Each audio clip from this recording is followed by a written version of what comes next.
Firstly, sorry about the mess. I'm completely rejigging my setup, my room, so bear with me. But, as I'm sure you're aware, Doctor Who Season 1 has finally come to its conclusion. It's been one of the most anticipated seasons of Doctor Who, well, probably ever. The show's reboot in 2005, also written by Russell T Davies, was similarly met with much speculation and a lot of doubt from the British public. In such a divided time, did this reboot succeed? Well, join me in today's video as I play to you every single episode review I made for Doctor Who Season 1. This video is also kind of designed for you guys to skip through as you please. If you want to hear about a certain episode, just look at the timestamps and skip straight to it. Or, if you've already seen all of my reviews and purely want to hear my final thoughts on the season and final episode ratings, skip right to the end of the video. But why not kick back, relax, and enjoy as I review every single episode of Doctor Who Season 1. Let's stop waffling and just dive straight in. I have literally just come from watching The Church on Ruby Road. I mean, I have recorded this video once, but every bit of technology is refusing to work currently, so I'm recording it again. I haven't seen anybody else's reaction other than my family, because obviously I was in the room with them. I don't know what the online discourse around this episode is. These are just my first initial honest thoughts about The Church on Ruby Road. Overall, I really enjoyed it. I thought it's it's not a perfect episode, but it's a very nice introduction, and it is clearly a character piece of the new Doctor and Ruby, and it perfectly introduces us to the pair of them. Ncuti Gatwa is very good as the Doctor, and yeah, I'm sold. He's done well. He's working as the Doctor. I don't think, he's keeping up the tradition of there never being a Doctor that I'm not sold on by the end of their first episode. I genuinely, I can't wait to see more of Ncuti. I know this is technically his second episode, but yeah, point is, Ncuti's Doctor is very good. I'm very excited to see more, especially because of his chemistry with Millie Gibson's Ruby Sunday. She, once again, is one of the only companions that I have immediately warmed to after their first episode.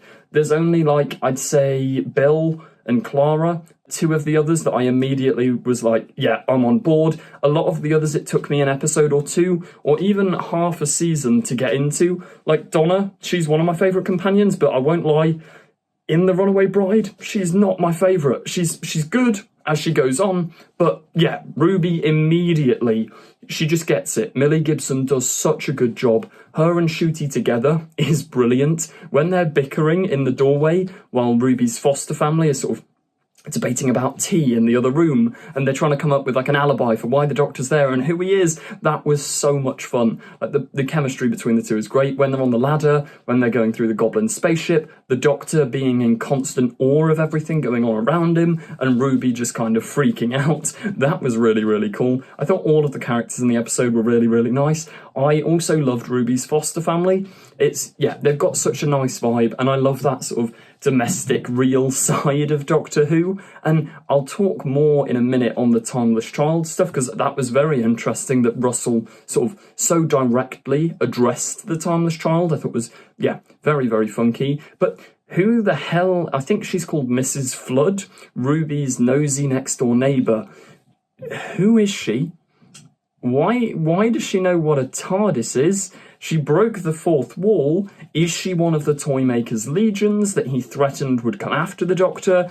Something like that. I have no idea who she is. I'm very intrigued. Let me know your thoughts in the comments, because I will be making a video on the identity of whoever the hell she is, because it's definitely setting up something for Series 14 or Season 1, because it's being rebooted. But point is, all the characters in the episode sold me. Really fun, really good. What didn't necessarily sell me as much is the actual plot. I know like, Russell keeps doing it, but you address the conveniences, that's fine. But at the end, unless I've missed something, the convenience of the Goblin ship happening, the church spire happening to go directly through the Goblin King, and then the convenience of all the goblins and their ship just disappearing. Why? Why does impaling the Goblin King mean all of them disappear? Is it time travel stuff? Or I have no idea. Maybe I missed something. Let me know your thoughts on that in the comments down below. I did think every single script Russell writes, don't get me wrong, I love the man. He's probably my favourite Doctor Who writer, but the character drama is peak. It's perfect. You can never really critique his character stuff, but his plot wrap-ups are always just a sort of like, oh, and the day was saved, go, do some emotions. And it's like, what happened to the goblins? They just vanished. The Goblin King gets yeeted and they just go. It was a little bit odd, but it wasn't too distracting because, as I say, the main focus of the episode is the Doctor and Ruby's relationship and the companionship growing, which I think, yeah, it was brilliant. Like, I'm sold. I genuinely cannot wait for the new season. I will also be making a video on the next time trailer, breaking it down shot for shot, giving my theories and thoughts, so stay tuned for that. But yeah, overall, it's a very, very solid episode. I loved the goblins as villains. I am sad that they didn't get much screen time. Like, their presence is felt throughout the episode, but they just sort of, I don't know, I expect, like, the Goblin King song, that's almost where the climax of the episode should be, but it comes in the middle of the episode, which, it's not terrible by any means, it's just a little bit random.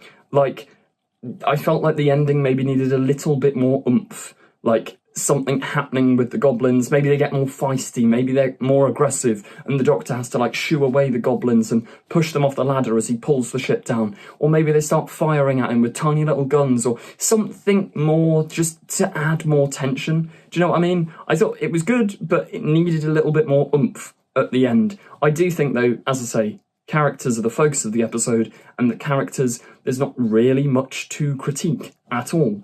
As I said earlier, I'll pick that thread up now. The Timeless Child being so directly addressed, I like it. Like, I know it's probably going to create a lot of online storm and a lot of YouTube titles going, Russell T Davies is the new Chris Chibnall, because the Doctor Who fandom seems destined to despise the showrunner, no matter who they are. If you're the showrunner of Doctor Who, people will just hate you, which is completely unfair. But I think addressing it in that way was very nice, because new viewers or people who don't care to see the Timeless Child stuff, they got all the information they needed immediately. The Doctor is adopted. The Doctor's an orphan, just like Ruby. That can help their chemistry go. It plays into the theme of coincidences. Very, very nice, and I think it wasn't too much. It didn't go, oh, you need to know about the lore of Gallifrey or anything. It was just like, yeah, both of them are adopted, they can relate, and yeah, Ncuti Gatwa's range of emotion throughout the entire episode was just magical. Like, having a Doctor who's more emotionally open is very, very interesting. It's very rare to see the Doctor actually cry, but I think he cried like 2 or 3 times throughout the duration of the episode, which, yeah, is an interesting choice, and I'm glad they're doing it, because he still feels like the Doctor, but not the exact same Doctor we've seen 101 times before. He's got that new energy, and I'm, yeah, as I say, very excited to see where it goes. It's difficult to critique the episode other than the goblins just disappearing at the end, because overall I thought it was really solid. There were really strong lines in there. I still love the bit where they're on the ladder and he's just like, you see a ladder and you thought, oh, I'll give it a go, babes. It's such a doctory line that's never, the Doctor would never normally say that, but the way Ncuti delivers it, in the coat, in the costume, which is so doctory as well, it just lands. It lands really, really well, and I'm so glad, because, yeah, this is going to be the first impression of Doctor Who for a lot of people, especially Americans and Disney Plus viewers. This is episode 1. It's got to hook you in, and I think it does that really well with the characters. As I say, it falls down a little bit on not necessarily being the most... It didn't... The goblins were cool, but were they the most Doctor Who-y villain ever? For an episode 1, is that the best thing to do? I mean, if we compare it to Russell's first episode 1, we have the Autons, who they don't have much presence as villains, but they immediately scare you, and it's like, oh, I can relate to that because it's a mannequin. Whereas the goblins, maybe they're a little too fantasy, and maybe a couple of people would have got lost with the whole, oh, I'm learning the language of rope lines. I don't know, maybe not. I thought it was good, but I'd be interested to see what, as I said, I haven't seen the online reaction or the public's reaction, so I'm interested to see that. But overall, I'm going to give it an 8 out of 10. Not a perfect episode, but definitely one of the better Christmas specials, and it's a very, very good introduction to Shooty and Millie as the Doctor and Ruby.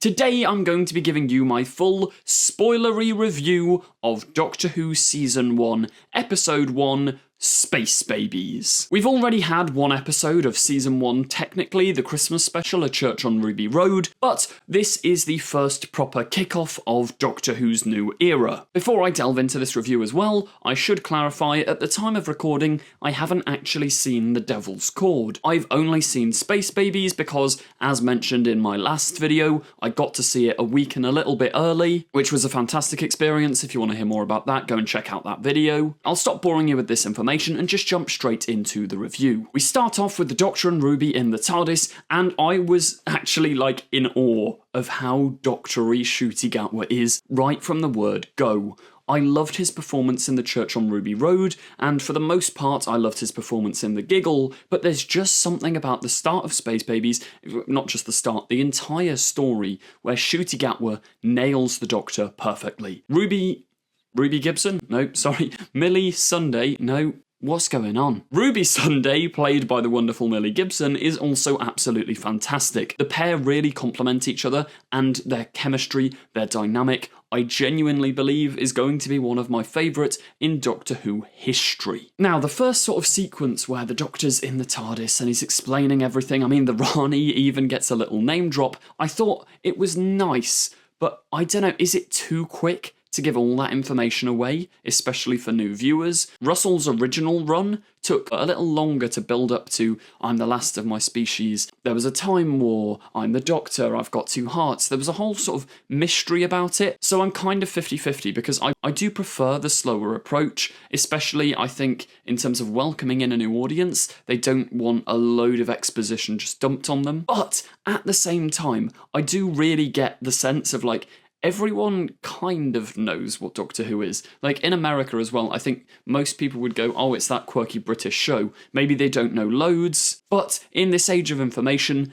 they can just Google it. Like, there's loads of videos on the Doctor Who YouTube channel telling you about Doctor Who. There's an entire backlog if you're in the United Kingdom on BBC iPlayer, and I'm pretty sure Americans who are watching this video, you can correct me in the comments if I'm wrong, but I think all of Doctor Who is on at least one streaming service that's not Disney Plus in America. And also, the scene is performed and written really well, so although I'd usually have a problem with like, oh, they're just sort of dumping all this exposition right at the start of episode 1, I think it's done in a really, really nice way. We also get that visual gag of a literal butterfly effect and a first trip in the TARDIS, which I've just got to say, the CGI on all of the episode, apart from the babies, but we'll get to that later, is basically flawless. But yeah, that opening sequence I thought was really, really nice. Maybe the pacing was a little bit too quick for my liking, but I still really, really enjoyed it, and it didn't dampen my experience of the episode. Then when we arrive on the Space Baby ship, we get my favourite scene of the episode. The Doctor and Ruby stare out over the big open spaceship window, and he just talks about how he's got no job, and he's just a traveller. I absolutely love that sort of stuff with the Doctor. Like, it's all well and good, it's all cool having Space Jesus Doctor from time to time, but at the heart of the show, I do like being reminded that the Doctor is just some cool guy going around doing his thing. Then we move into the more bizarre aspect of the episode, the title of the episode. We meet the Space Babies, who, for the most part, are good fun. I mean, they're babies in space. It's a funny little idea, and I do think it's brought to life relatively convincingly. The only problem is there's a couple of babies, mainly I think the baby's name is Eric, who his facial expressions are just not matching the emotions of the character at all. Now, I'm not going to go and say babies have some acting lessons. their babies. It's sort of unavoidable, and I get why it's happened, but yeah, when he's supposed to be happy, he looks like he's on the verge of tears, but his mouth and his voice are giving out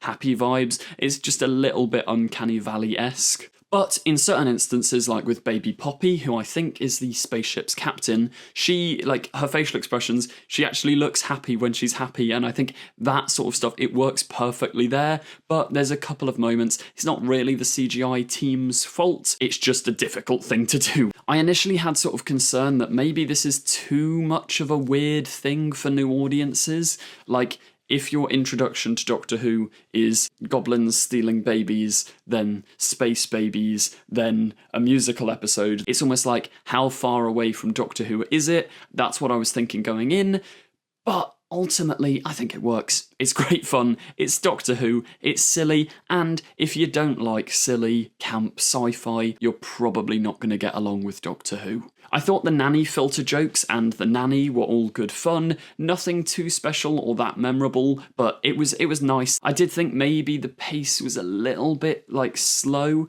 Like, you go really, really quick at the start, then you go really, really slow, then I think the ending is perfectly paced, so it's a mix. I think the middle of the episode is where there's a few flaws. I think for the most part as well, the script and the dialogue was really, really nice. There were a couple of lines to me that kind of stuck out a little bit, one of which did give away the main plot twist of the episode, that the bogeyman is made out of bogies. There's one point, I'm going off memory here, so maybe I'm wrong, but there is one point where the Doctor says something along the lines of, but it's skin, what's it made of? This is a kind of nitpick, but I feel like you wouldn't ask what's it made of. Like, if the Doctor meets a new alien, does he look at it and go, what's it made of? And I hadn't fully clocked at that moment, but it was sort of stuck in my head, and then I realised just before the Doctor did that the bogeyman is made of bogies, and I don't know, Russell's talks, he talks a lot in the writer's tale about how the Doctor is always the most intelligent person in the room. Ruby and the Doctor took a while to kind of get that it's not bogies, the bogeyman is made of bogies, which I think in and of itself is quite a nice twist. I think the reveal of it, though, was slightly drawn out. I did love the comedy, though, when Ruby just gets covered in the baby's snot, and I think the setup of the little machine wiping their noses, like, that's clever. I also really loved the scene where the Doctor saves the bogeyman. I thought that's, like, it's a perfect sort of introduction to the Doctor as a character. Like, the moment where he's like, oh, it's the last of its kind, just like him, that was a really nice parallel. Also, I love that they're giving the 15th Doctor little, like, action bits to do. It's not just like, oh, let's press a load of buttons or point the sonic screwdriver at stuff. Like, in the Church on Ruby Road, he's jumping off rooftops. Here, he's jumping, like, near to a vacuum, and there's proper, like, jeopardy, proper danger. That side of the 15th Doctor is something that I really, really love. I also thought the ending was really nice. Kind of like I was talking about at the start of this review, we're getting all of the sort of standard Doctor Who, wait a couple of episodes, then you introduce the companion's family and they find out about the Doctor and it's all a big secret. We're getting that out of the way really quickly, which maybe that's for the best. Maybe that sort of style is a little bit cliched and we've seen it too many times, so the Doctor and Ruby just materialise straight into Ruby's family home, which I thought is really fun, and I am presuming episode 2 is going to pick up from that point, which I think is quite nice, because you usually wait till, like, I don't know, like episode 5 for the companion's family and the Doctor to meet, but sort of just going in straight away, I think it is this theme of family. Little prediction time, the Doctor's photo is going to get put on the fridge with all of Carla's adopted kids at the end of the series, or maybe mid-season. Because I think that's why they're establishing him meeting Carla really, really early on. It's going to be this whole found family thing, and I do think the dynamic of 15 and Ruby is very sort of sibling-like. If we remember back to the Church on Ruby Road when they're bickering in the doorway, it's very sibling-esque, so yeah, I think that's the vibe they're going for, and I'm fully on board for that. The other part about the ending was that bizarre cliffhanger, where I didn't actually manage to read what it said, but the Doctor's scanning Ruby, and I think she's not fully human, or something along those lines. Now, I've been trying to rack my brain and come up with 101 theories for this. One of the initial thoughts I had was this reminded me of the original ending for Series 1 of Doctor Who, written by Russell T Davies, not Season 1, back with Christopher Eccleston, before they knew that the Doctor was going to regenerate at the end of Bad Wolf. The plan was for the Doctor to be scanning Rose as she leaves the TARDIS all happy, and for him to figure out that the time vortex is slowly killing her. And then that led me down a rabbit hole of Russell's original plan for Rose, that I think he scrapped before it was ever written or anything, but was that she is like the perfect companion. I can't quite remember whether the Doctor had sort of created this perfect companion for himself, or if someone else had done it to lure the Doctor in, but I wouldn't be surprised if a similar thing's going on here, especially because we don't know Ruby's parents. We can't find them, and I'm telling you now, I'm putting a $5 on it, that cloaked person that dropped off baby Ruby, that is Ruby from the future. What if maybe one of these godlike figures, or the one who waits, or the Master, or someone has created Ruby as a perfect companion for the Doctor? Maybe she's a sleeper agent, maybe she's getting them information, maybe it's just to mess with the Doctor. Or maybe I'm looking too far into it, because I have no idea how the Snow or the Timeless Child arc is going to play into all of this, but I'm very excited to see where it all goes. Hello YouTube and people of the interwebs, welcome back to another Doctor Who video. Today I'm going to be reviewing Doctor Who Season 1 Episode 2, The Devil's Cord. I'm just going to give you my first thoughts. I've even written some notes, that's how professional we're feeling today. I've got to say, the start of this episode I thought was absolutely fab. It was definitely the single most bizarre thing I think Doctor Who has ever done, literally ever. I can't think of a more out there episode, and I haven't actually seen any reaction from the fandom online yet, but I'm guessing it's going to be divisive. I think there's going to be almost a 50-50 split of you absolutely love this episode, or you sat there the entire time going, what on earth am I looking at? In my opinion, the first scene, it sold me straight away. I really, really loved Jinx Monsoon as Maestro. Like, that character was fantastic, and just the whole performance there was, brilliant. I do want to say though, it's a little bit of a shame that we've sort of skipped along the Doctor and Ruby's timeline. I was really looking forward to seeing Ruby's family. At the end of Space Babies, the TARDIS lands in Ruby's flat, but then the Devil's Cord we start months later. I think they say it's July. And so that's like, they've been travelling together for 6 months. I feel like, I don't know, it's a little bit of a shame. We've missed out on 6 months of the Doctor's and Ruby's chemistry. But, I mean, the flow of the episode was really nice. Ruby asking to go and see the Beatles, I thought was really, really fun. Now, the Beatles themselves, there were a lot of people moaning online about they don't look that much like the Beatles. I'm not, I love the Beatles music, but I don't know that much history. To me, they were the Beatles. They were fun. They were cool. It's a bit of a shame they didn't get more to do, but for what they did to serve the story, I thought they were fine. It was a nice bit of fun, and I do love the initial setup where they go into Abbey Road and all of these famous musicians and the orchestra are just playing old crappy nursery rhymes because music itself has gone from the world. I thought that was really, really fab, and I do want to emphasise, I think one of the things this era does perfectly is casting. Like, every role, the Doctor, Ruby and Maestro, they're just so good. I loved Space Babies as well. The chemistry of all the characters is really fab in this new era. Ruby playing what I think is her theme on the piano, that was quite nice. I thought the sequence maybe went on a little too long. Maybe that's a bit of a nitpick, but I did like, seeing the effect that music has on all these people. I will say though, the pacing I thought was maybe a little odd, because the start, once again, is fun. The ending is fun, but there's just always a little bit of like a section in the middle I think goes on a little bit too long.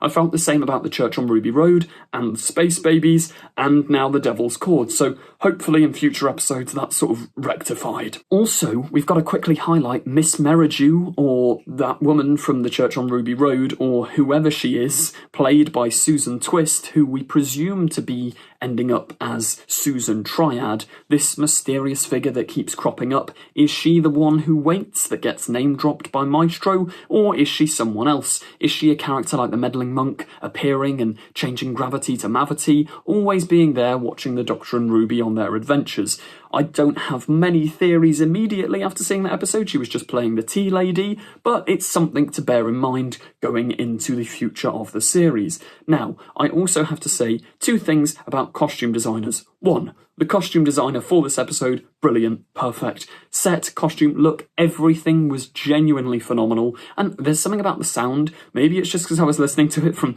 like really HD speakers, but the soundscape of both recent episodes, I absolutely love. It was so cool.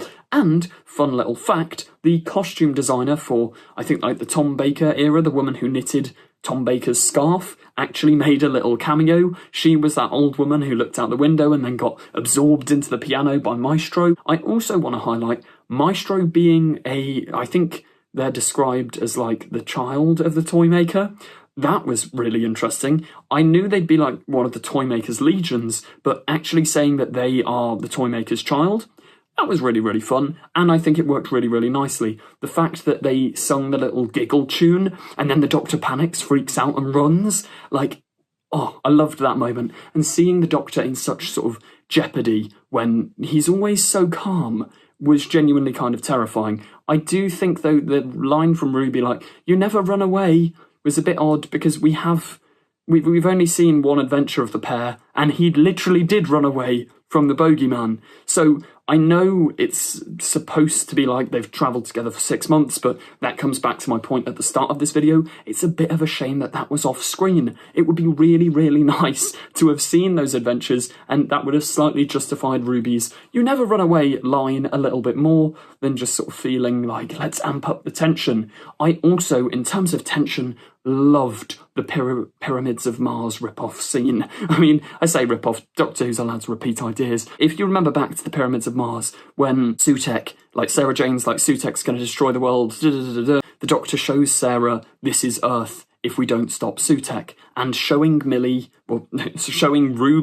that, I thought was absolutely fantastic. It's also doing a really nice job of establishing the time travel rules to potential new Doctor Who audiences, because obviously this is the big premiere, Disney Plus, worldwide. It's establishing Doctor Who's rules of time travel, which I thought was really nice.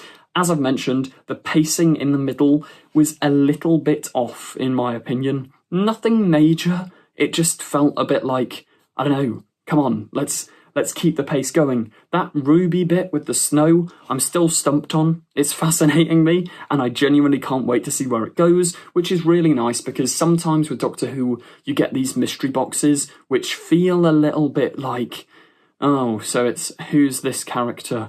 But this mystery, there's more to it than just who is this character. There's so many little pieces all falling into place. You've got the Susan Twist character, you've got Ruby's, like, the snow, you've got that music, you've got the one who waits, you've got whatever the hell happened to the Master in the Golden Tooth at the end of the giggle. I think all of this is going to culminate into a fantastic, if not this season finale, eventual season finale. This is where my thoughts on the episode go a little bit downhill. As fantastic as all the performances were, I do think the conclusion, how they get rid of Maestro, is a little too easy. I had a similar issue with just solving the Toymaker's appearance with a game of catch. It just kind of feels like, is there something more we could be doing? We've got such a big budget.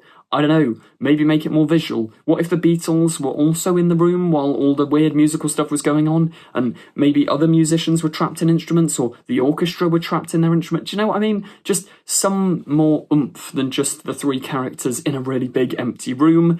I did kind of, I get the conclusion. That was nice, but yeah, I don't know what it was lacking, but for me it was slightly lacking something. And then the moment that just made me and my family sit there and go, what? Is Russell all right? The ending song was... I can't even say I didn't like it. I kind of did. It kind of slapped. It was just bizarre. It was so random. And I'm not saying that in a bad way. Like, it's just... That's not... It is Doctor Who, but that's not the Doctor Who we're used to. And I kind of love the freshness of it. I love that Doctor Who is experimenting. It's doing these really bizarre things. It's thinking outside the box. It's not the same old show that we know and love, but at the same time, it absolutely is the same old show that we know and love. The music itself... I can't lie, I didn't think it was the catchiest song ever. I much preferred the Goblin song from the Church on Ruby Road, but overall I thought it was fun. It was fun. I did think, though, it's a shame that we didn't get a proper sort of ending. Not like the Doctor needing a proper goodbye to the Beatles or anything, but yeah, and obviously they can't license Beatles music, but just think how much that ending would have absolutely slapped if they sung a Beatles song to end up the thing. Like, there's always a twist. I get it, it's funny, but I don't know, it just once again felt like it was lacking a little something. But to summarise my thoughts, overall, I really enjoyed that episode. It's nowhere near perfect, and it is a little bit of a mess, but it's an incredibly fun mess, and an incredibly fun mess that I can't wait to rewatch soon. Honey, a much bigger bang than you bargained for. Hello YouTube and people of the interwebs, welcome back to another Doctor Who video. Today I'm going to be reviewing Doctor Who Season 1 Episode 3, Boom, written by the amazing, wonderful, brilliant, genius Stephen Moffat. Now, this is the first episode that Moffat has actually written for the show since 2017's Twice Upon a Time, which recently he actually slagged off himself in an interview. I always, I never disliked Twice Upon a Time, but I do kind of agree with his own thoughts on the episode. Like, The Doctor Falls and World Enough and Time are so much better. Like, that would have been the perfect place to end his Doctor Who reign. In fact, I'd say those two are my favourite episodes of the show ever, which that's incredibly high praise. So it's safe to say I went into this episode with high expectations, and luckily, they were met. While not being the best episode ever,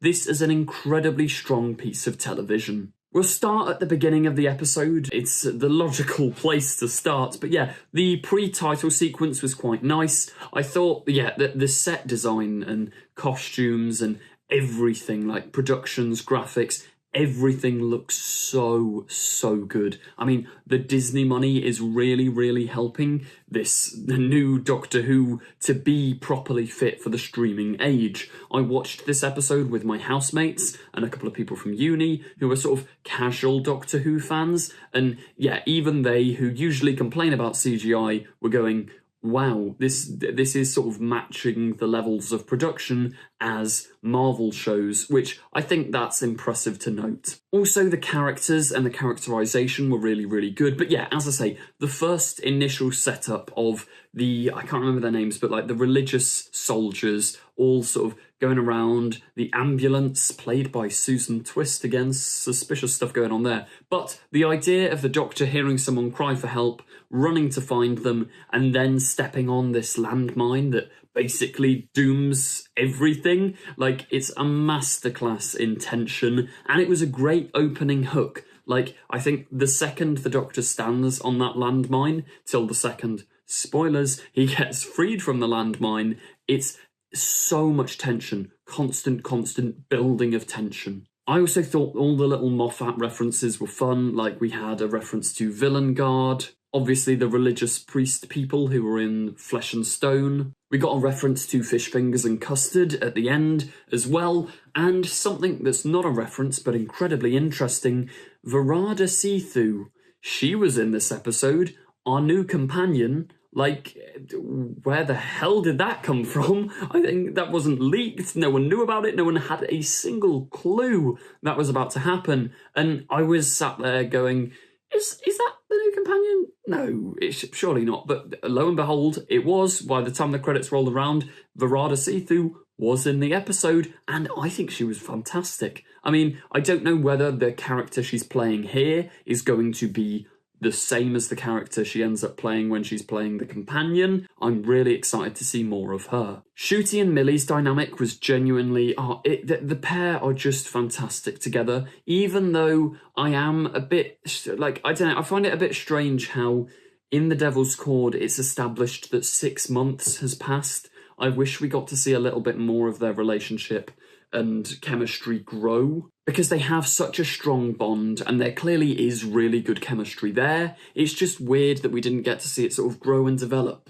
I also loved Shooty's Doctor in this, partly because I think a lot of the dialogue felt very Peter Capaldi 12th Doctor-esque. Like, Moffat always does those brilliantly poetic lines. Like, I think the Doctor says something about, like, everywhere's a beach if you wait long enough. And the whole, like, Ruby, like, his dynamic when he was saying, like, if you step on this landmine, it'll put you in danger, and if we get out of this, I'm going to be very cross with you. It felt very Capaldi and Clara, which is one of my favourite TARDIS teams, so I really liked that element of it. Moffat's writing and dialogue, he's so poetic, it's so brilliant, so Stephen Moffat-y. Obviously, it's a stupid remark because it's a Stephen Moffat written episode, but it was so Stephen Moffat-y in the best way possible. I think as well, it's that age-old Stephen Moffat thing of taking a very sort of simple concept, which can happen in the real world, like a soldier at war stands on a landmine, and then making that into a full 45-minute piece of drama. I mean, the fact that the Doctor doesn't move for about 40 minutes, I think that's got to be a first. Like,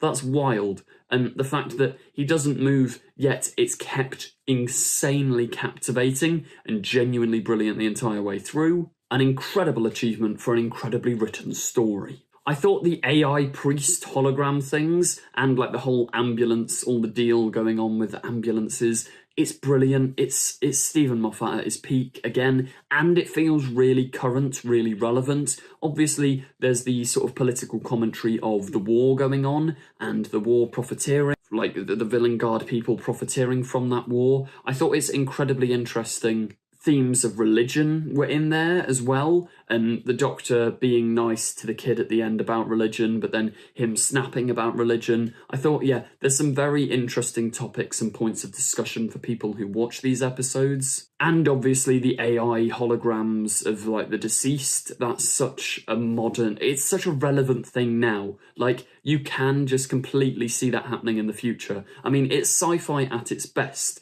Like, it's a genre which takes our real world and puts like a little spacey twist on it. But yeah, you can absolutely see some of the things in this episode, and the war stuff gave me vibes of Oxygen, like the whole capitalism and we're fighting the suits and all of that, which, yeah, that's one of my favourite Doctor Who stories ever. So yeah, really cool premise, really nicely delivered, and especially for what I'd kind of consider like a budget saver episode, because obviously it's basically all in one single crater.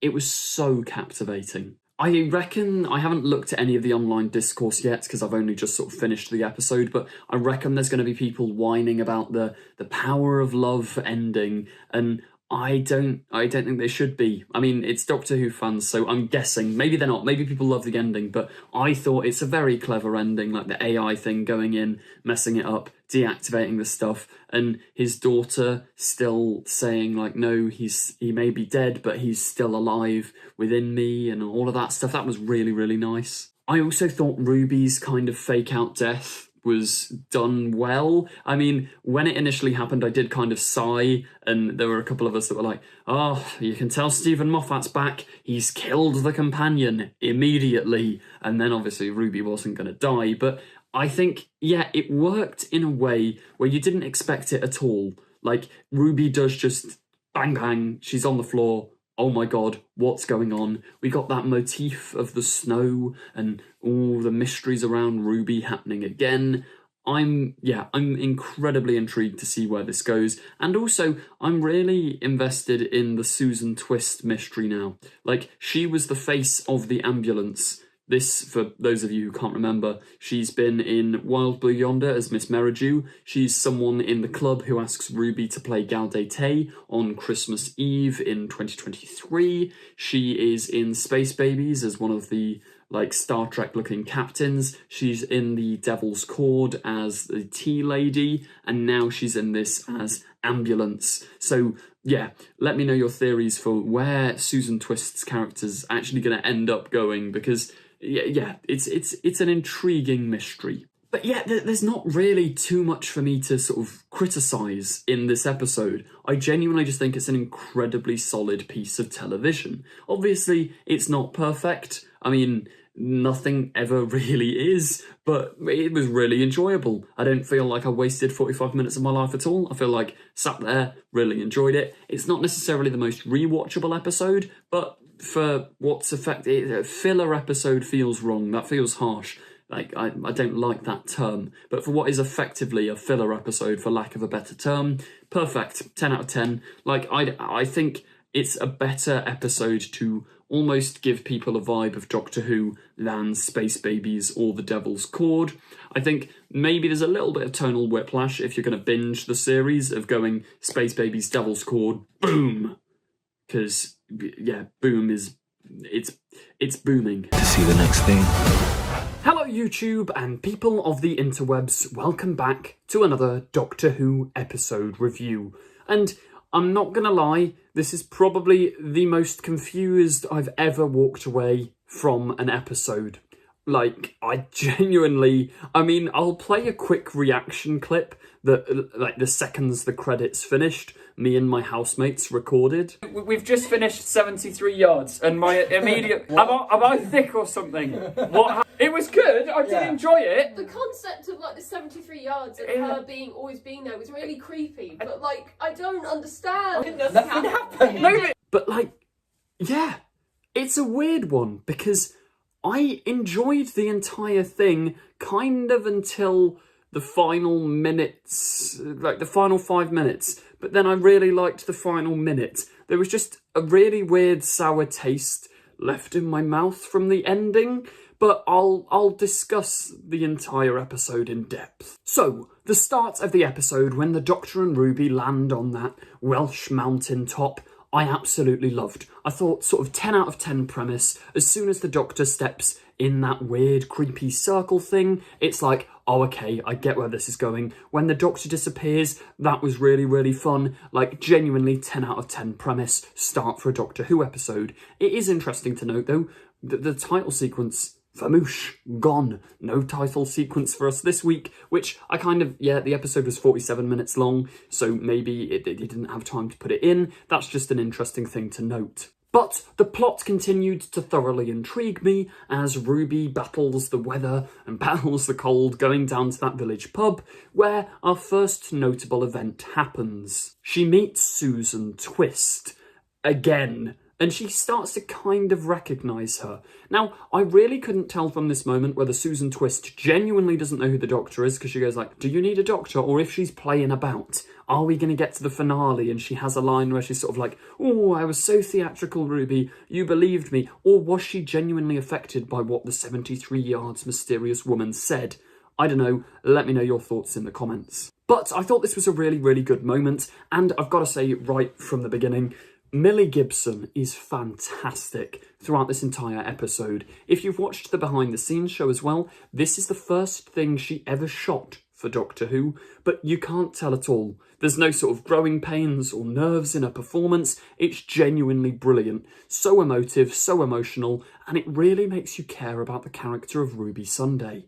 Also, although only getting, I think, like a minute and 10 seconds of screen time, Ncuti Gatwa as well, he's just brilliant. And me and my housemates as well, we were going kind of like, oh, where's Ncuti? It's a shame he's not in it more, which is just a testament to his performance. Then we arrive, Ruby arrives at that little Welsh pub called the Dead Wood, and that was really, really fun. The tone was consistent, it was all keeping up pace, and I thought, yeah, this is really, really nice. I did like the jokey bit as well, with all the Welsh people sort of mocking Ruby, and I loved the setting up of, like, that guy goes out to speak to the woman and he runs away. It's a really intriguing mystery, which never gets a bloody payoff. But we'll get to that later. As much as I did like the pub scene, I kind of thought by the end of it, it was getting on a little bit.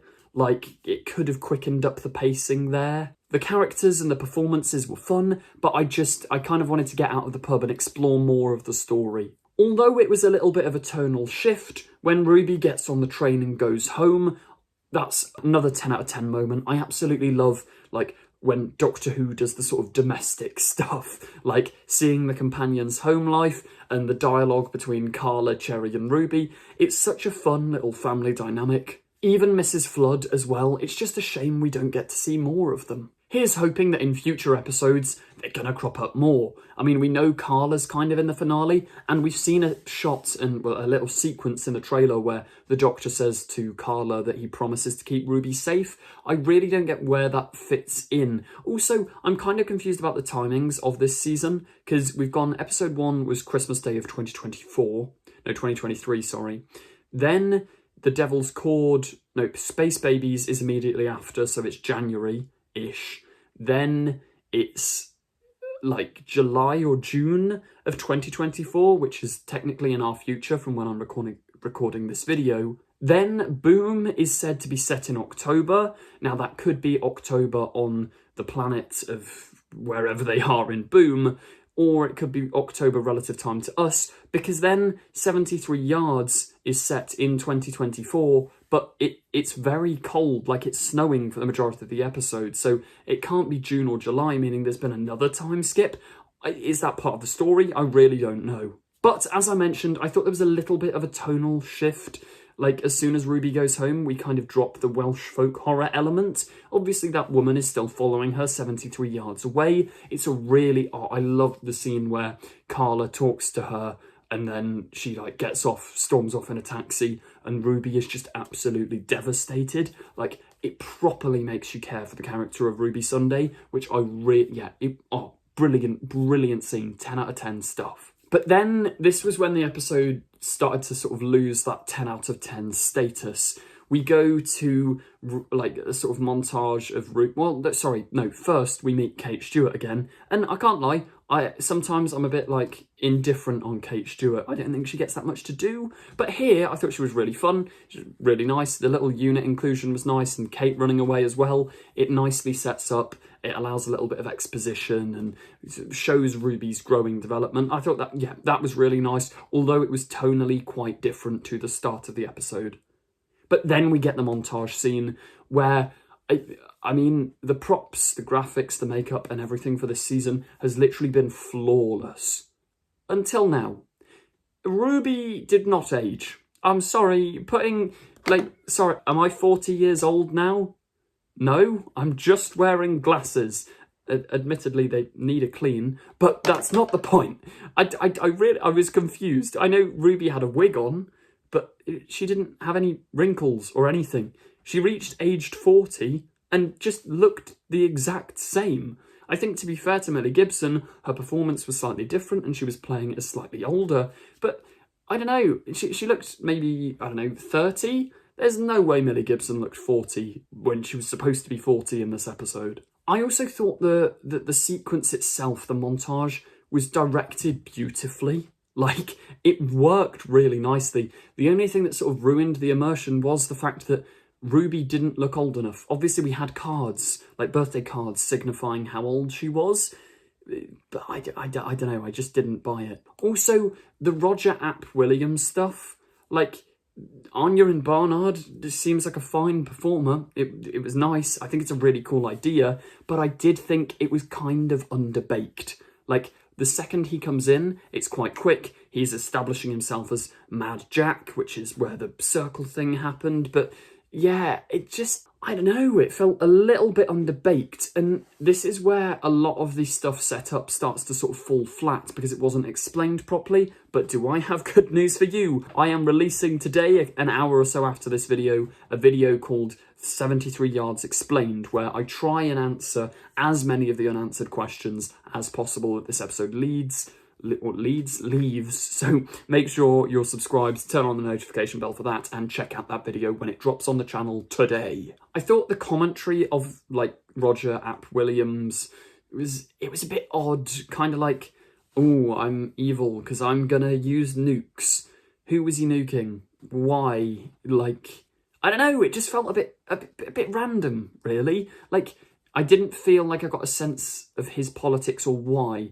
The imagery was very sort of conservative, but I don't know why. I did like the moment where Ruby sort of goes undercover as it is, and yeah, the cut between her saying, oh, I'll do anything, I'll hold the coats, and then her holding the coats, that was quite fun. But I really did think they could have done more with the social commentary there.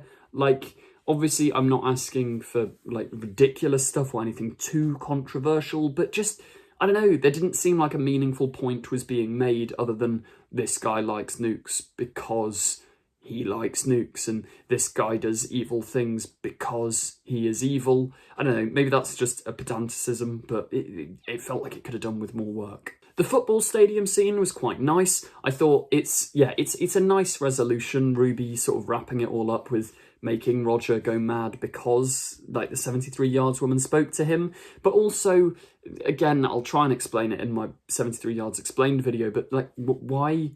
I mean, does speaking to her just make you go mad generally? I thought it made you hate Ruby, kind of like how the Curse of Clyde Langer makes everyone hate Clyde. I don't know, there was something a bit underdeveloped there as well, but the scene itself was quite nice, and I thought it was quite triumphant the way Ruby made him run off. The 40 years later, like, it just cuts to like 40 years later, it was a bit jarring again, like, it just, I don't know, I mean, at least Ruby looks old now. Like, the actress they got looked similar enough to Millie Gibson. Like, I bought that, it felt natural. And I thought the sequence of her, like, in the future dying in a hospital, that was quite nice. Seeing her life without the doctor, without anyone, but having that weird sense of comfort of that creepy 73 yards woman is always watching her, that was quite nice. And I thought the sort of slow reveal of, oh, she is Ruby, but also she's not Ruby because it's a different actress to the actress that plays old Ruby. Is it supposed to be the same person? Well, no, because it's a different body. And then if she went into that creepy old woman's body, how did she time travel back to the start of the episode in 2024? And if she did sort of time travel back, I don't understand. It was really waffly. Which is a massive shame because conceptually, I think it's a really cool idea. It reminds me of like episodes like Turn Left, which I think are some of Russell's best work, and certainly some of my favourite episodes of television, like literally ever. So I don't know, I felt like the script needed a little bit more explanation there. It felt very sort of like Inside Number 9 or kind of Twilight Zone-esque, where the episode ends with a really cool plot twist, and occasionally you sat there thinking, oh, that was a really cool plot twist, but it didn't make too much sense, and it could have done with a little bit more explanation. I also wonder if the 45-minute runtime of the episode hindered it slightly and didn't allow it to do as much as it could have done if it was like 50 minutes to an hour long. I also think all of these unanswered questions, it really needs, as I mentioned, like Turn Left. It needs that scene where the Doctor holds the beetle at the end of Turn Left and goes, well, a parallel universe was created around you, Ruby, blah, blah, blah, blah, blah.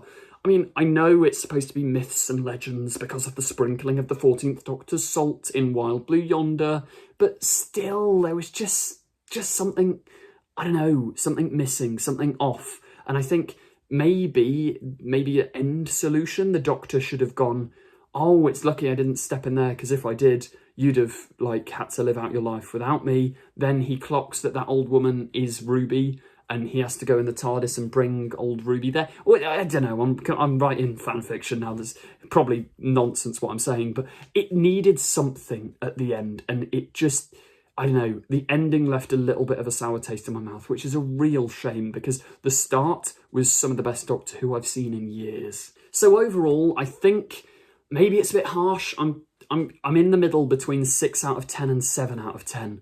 Like, I very rarely give episodes a sort of 6 out of 10, especially with how much I was enjoying it at the start. So I think I'm going to give it a 6.5 out of 10, purely because of the unanswered questions. It would be a 7, possibly 8 out of 10 if a couple more things were answered. Now, obviously, I get a bit of ambiguity. Like, maybe never finding out what the 73 yards woman actually says is a good idea, because then it ruins the mystery of it. It's like the creature from Midnight. We never know what that is, and that's the mystery of the creature. But I don't know, there was something off. I'm going with 6.5. 73 yards was one of the most confusing episodes in Doctor Who's history, I would argue. So this video is going to be me trying my best to explain the ending and explain, or at least try and answer, many of the unanswered questions left by the episode at the beginning and establish the facts. Why did the Doctor disappear? because that's kind of the inciting incident of this plot. That's where this all begins. Well, I've written some notes, so don't mind me if I'm looking off screen, but that circle thing was created by some sort of mythic people or people using magic to keep out the evil Mad Jack, who is a myth and legend, presumably allowed to sort of exist, or his creation will have happened, or he'll have broken through the barriers of the universe and become this real myth turned reality because of the 14th Doctor's sprinkling of salt back in Wild Blue Yonder, which is said to have broken down the universe and allowed in mythical things like the Toymaker, or Jinx Monsoon's Maestro, or probably the One Who Waits. But this Doctor stepping on that weird thing has caused Mad Jack to enter the timeline in the form of Roger A.P. Williams. Now, Roger Ap Williams becomes the Prime Minister, and obviously he's Mad Jack. He says so in that news item, so he's kind of evil. He wants to nuke the world, I guess. Which is a little bit of a James Bond villain thing, but just go with me on this. The Doctor stepping on those ancient things caused Mad Jack to come into our reality. Now, that creepy woman who was 73 yards away is following around Ruby, trying to influence her to stop Mad Jack, to sort of put the runes back to the way they were, to fix the circle. It's the opposite of Planet of the Ood. The circle must not be broken. The circle must be reformed, and that is the motive of the 73 yards mysterious old woman. And then, obviously, she becomes Ruby, or she is Ruby, or Ruby becomes her, but we'll get to that in a bit, because that's confusing. Then, obviously, in the big football pitch scene, Ruby ensures that this woman speaks to Roger Williams, so he goes a bit mental and runs away, and his plans for prime ministerial nonsense of nukes and stuff are kept at bay, and the world is saved. Ruby obviously knows that he's got these nuke plans because the Doctor mentions it at the start of the episode as well, so that ties in quite nicely. Then, when Ruby turns 80 years old, she becomes that woman. We're still kind of unsure why, because she is played by a different actress, so did she inhabit the form of this woman? Is that woman maybe like the guardian of that circle? The guardian of those ancient scrolls? And Ruby inhabits her body? I don't really know, and it's very vague, so let me know your theories on that particular thing in the comments down below. But Ruby, in the form of this old woman, whispers to her younger self and sort of sends hand mimes and tries to stop the Doctor from standing on and breaking the ancient circle. And since in that timeline, where the mysterious woman was at the top of the cliff, the Doctor doesn't step in the circle, Mad Jack is never released, and the problem of Roger Williams is completely solved, as he is Mad Jack, but if Mad Jack's never let out, then there is no issue. And you may have the questions of, well, why did Mad Jack wait 40 years to act? Well, I presume it's because he was sort of born as a baby in that time period, and then 40 years later, when he's aged 40, he's at the time where he's going to become Prime Minister, so it's all a sort of domino effect from that initial stepping on the circle to him becoming Prime Minister 40 years later. But then that does beg the question of, how does the Doctor know who Roger Ap Williams is if he's Mad Jack and Mad Jack hasn't been released from that circle thing yet? So that's still kind of unexplained. Maybe you could argue, like, I mean, the Doctor said it in Boom, he's a temporal event, he's a much bigger bang than you bargained for. He is a Time Lord, so maybe his sense of timelines and understanding of certain events and fixed points in time is different, so maybe he could see that timeline, or maybe his memories were corrupted when he was near the circle. I don't really know. There's some other burning questions I have about this episode, which I've noted down here, and I'm gonna kind of give you the real-world explanations for, because if you have or haven't watched Unleashed, Russell answers certain questions in it, so I'll be regurgitating some of the real-world explanations, and then trying to theorise on sort of in-narrative canonical explanations for these questions, because that's the main disappointment, I can't lie, of this episode, is how many questions I was left with. Obviously, some ambiguity is always nice, especially in sort of mythical type stories, but this much confusion, yeah. Why does the TARDIS die or lock Ruby out? Like, you could kind of explain the TARDIS dying as it's part of the Doctor, I guess. The TARDIS is connected to him. More often than not, he'll be in the TARDIS or right outside the TARDIS to regenerate, and there's been a sort of long-standing idea of the Doctor and the TARDIS are linked in some way. I mean, the Doctor's wife kind of explores that in just a relationship sense, but more in like a genuine, like, almost they need each other to survive kind of way. I guess you could run down that train of thought. But why it locks Ruby out, I don't know. I mean, a problem with this episode is it's kind of like that good old Simpsons clip of, I don't know, a wizard did it. Whenever you notice a plot hole, I don't know, the sprinkling of salt did it. A magic thing did it. The answers aren't black and white. A bigger question that I was left with, though, is why does Ruby have the capability to do all of this weird stuff? Like, if old Ruby isn't, as I've suggested, like, the guardian of whatever that circle thing is, and she is just old Ruby, why does she always appear 73 yards away from Ruby and not age?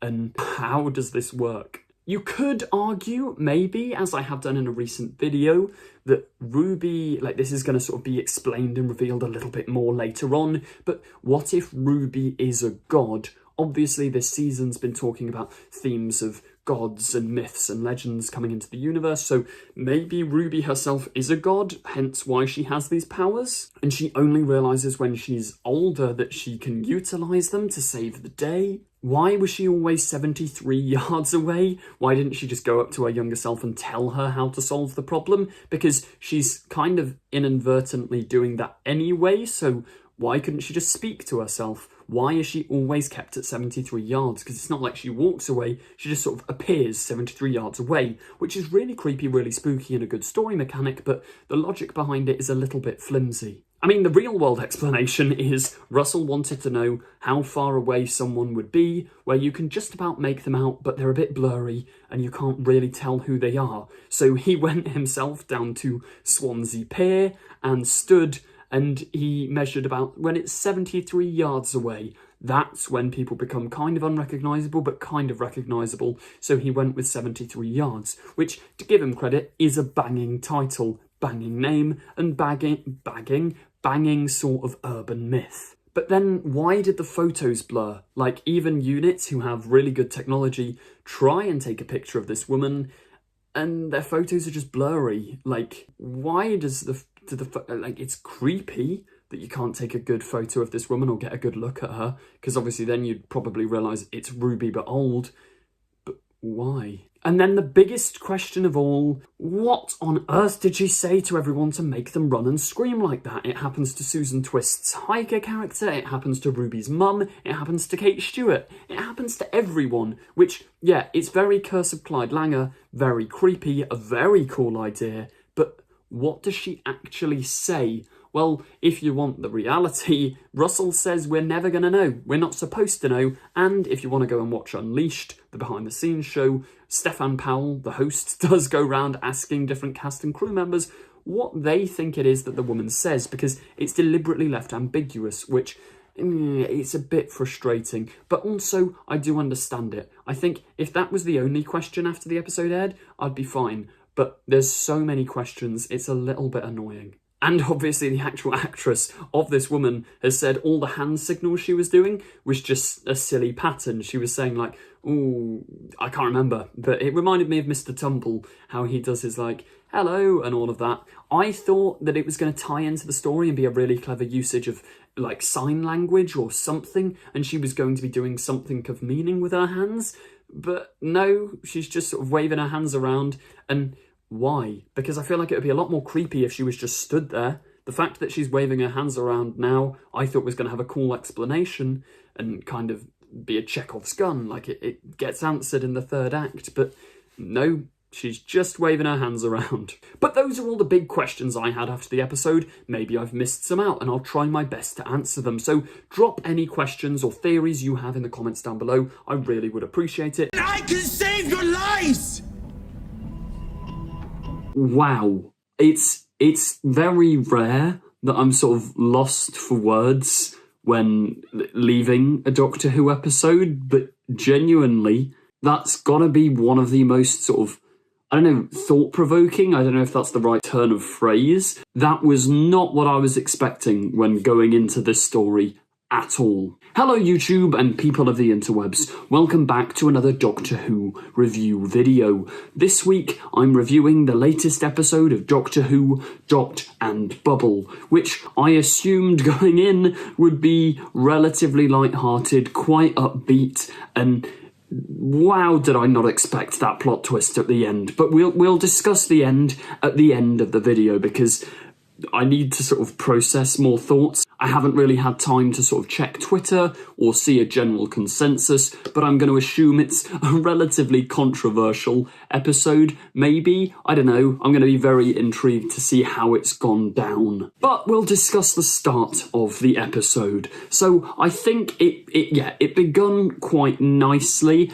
The people, including myself, were kind of worried. Is it going to be a little bit boomery, like, and I don't mean that in an offensive way, of course, I just mean like, is the social commentary going to end up being a little bit like at the end of Orphan 55, where the Doctor just speaks to the audience and it doesn't quite hit? Like, there's good ideas in there, but luckily those worries were, I thought overall the social commentary worked really, really nicely. There were a lot of very, very intricate and important things said or thought about or left, or that you could leave the episode thinking about. I think that's what this episode does incredibly well. It does leave you thinking. There were a couple of maybe cringy dialogue moments or little bits and bobs where people, like young people, wouldn't actually say some of this stuff. But overall, I thought it was very Black Mirror-esque, and the plotline worked well. It got off to a nice start. I thought the introduction to the character of Lindsay Pepperbean,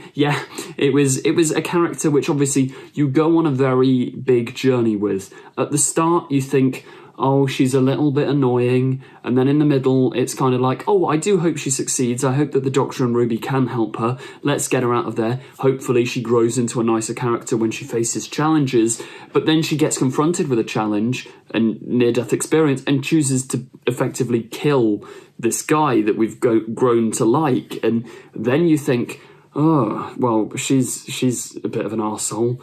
And then you get the ending, which makes her the full-on villain. I thought it's a very interesting... I know I said I was going to go at the start, but this is the main takeaway from the episode. I think it's fascinating that you almost start... She is kind of the protagonist at the start, but by the end, she is so clearly the villain of the story. And I think that's a sort of fascinating Black Mirror-esque twist to put on it, because there are episodes of Black Mirror where you're sort of following this guy, and by the end you're like, oh my god, that guy was not the protagonist. But the commentary itself, I thought, it's a really nice metaphor, literally and metaphorically being in a bubble. I think there's also themes going on there, if you dig a little bit under the surface, of almost like being in an echo chamber and constantly hearing the same sort of upbeat, happy, positive thing. I mean, for God's sake, the place is called Fine Time, where it's fine all the time. It's like, if you're forced into that echo chamber, you get results like you see at the end of this episode. Like, the online algorithms, almost. I don't know whether I'm looking too deeply into this, but, like, online algorithms sort of prioritise and push this content towards people in echo chambers, and that can result to a whole range of horrible political things being embedded in people's minds. The clearest bit of social commentary to see is this idea of, right at the start of the episode, the Doctor pops up and says literally, like, there are problems in the real world which need solving, and he just gets blocked, swiped away. And I think that's a very prevalent thing. Like, you go on Instagram, or TikTok's a prime example of this, and you've got one post which is people begging for help in the real world who do need help, and then you can just swipe away and you're greeted with like a gif or a meme. I sound like a out of touch person, but do you know what I mean? Like you can go from one extreme to the other with just a swipe. And I thought that was a really interesting bit of social commentary to play on. Like, there are problems in the real world which you just sort of block out by listening to catchy tunes, and then everyone's dancing to the catchy tunes. And yeah, it was very, I think, kind of TikTok inspired commentary. I know Russell said this idea did stem from, I think, 2011, and it's like Twitter in real life. But yeah, I thought the sort of blocking out real world issues with silly dancing and music, that's very TikTok. I thought maybe the sort of bit where it's implied like, oh, we're the younger generation, we only work 2 hours and we're tired. I mean, that initially when I heard it made me cringe a little bit, and kind of like I can see that's the perception of certain people on that entire younger generation. But then later on it was more established that that's sort of more a commentary on aristocratic children, maybe not aristocrats, but like really rich children who don't have to work for much. And I thought that's a nicer way of looking at it. I'm trying to word all my points correctly because obviously these are heavy subject matters. I don't want to word my points incorrectly. I did think that I think it's basically the way that the white supremacy of Fine Time was set up was really well done, because at the start of the episode, you don't really notice it. You kind of go, well, they're all white, and especially when like the love interest Ricky comes in, and like they kind of look like siblings. They're both blonde hair, blue eyes, and it kind of makes you go, oh, there's something going on here. And just the little like microaggressions from the protagonist when she's like immediately just swipes away from the doctor. At the start you think, oh, okay, well, it's probably not what it looks like. That's probably just coincidence. And then when she has a line about like, oh, you looked the same as the other guy, which I was like, surely that doesn't mean what I think it means. And then you get the line like, oh, he's not as stupid as he looks. And there's so many little hints, and I'm sure watching back as well, there's going to be a load of stuff that just went over my head, but like, it's really well set up, because I think you're kind of, well, at least I was, and my housemates were as well, we were like, surely she doesn't mean in that context. And then the story moves on, and it isn't until the end that it really hits you that this entire society was just full of racists. Like, it's a wild reveal. I think the bug creatures were a little bit cheap, maybe. I mean, they weren't terrible, but they were very Doctor Who, and take that as a compliment, because as you can see, I love Doctor Who. But yeah, as I say, the overall mystery of the story, that panned out really nicely, and figuring out the alphabetical stuff, like, I don't quite get why they were killing them in alphabetical order. Maybe that was just the way that the algorithm had sort of demanded it to be, but yeah, overall, cool story. And we got more from Susan Twist as well, and the Doctor and Ruby both directly acknowledged, like, meeting her before. Like, it's not a secret anymore, and I'm sure this is going to come up either in Rogue or 100% the finale. I mean, I've got a whole video on that, so go and check that out. I thought Ricky September was a really good character as well. Like, you did feel for him, and he had a small role, but I was engaged with him as a character, and it is kind of mad how he gets killed off. Like, that was, as I say, that's the moment where you go, oh, Lindsay she's not a good person. Like, you thought she was a bit bratty, but she's properly horrible. And then just, she walks out, and then you get, like, I genuinely haven't been this, like, almost sucked in and captivated by an episode of Doctor Who in ages. I was in disbelief. I was audibly going, no. Like, what? Like, it's such a shocking and impactful ending. And almost, like, it did leave me thinking afterwards, my refusal to sort of believe that that's actually the direction the story was taking, because, like, surely it can't be. But the fact that it actually did, and as well they talk about in Unleashed the fact that Ncuti, that like, I've only watched Unleashed once, and I've only seen the episode once, so I could be wrong here, but I'm pretty sure that was the first thing he filmed as the Doctor, obviously after the giggle, because he did that in the summer. But, like, what a performance from Ncuti Gatwa. Like, genuinely, I think that's got to be up there with some of the best sort of Doctor moments. Like, as I say, I'm struggling to verbalise it. I was sat on the edge of my seat going, what?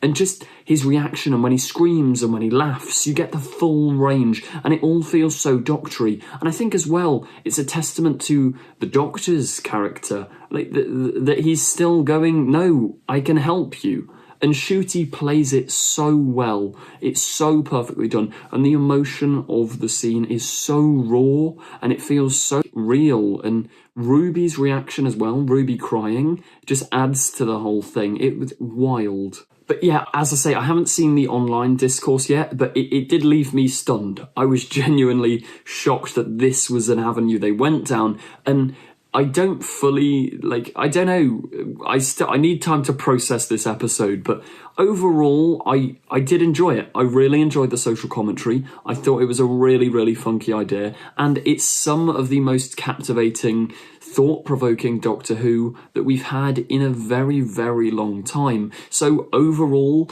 I think I'm going to give the episode a solid 7 out of 10.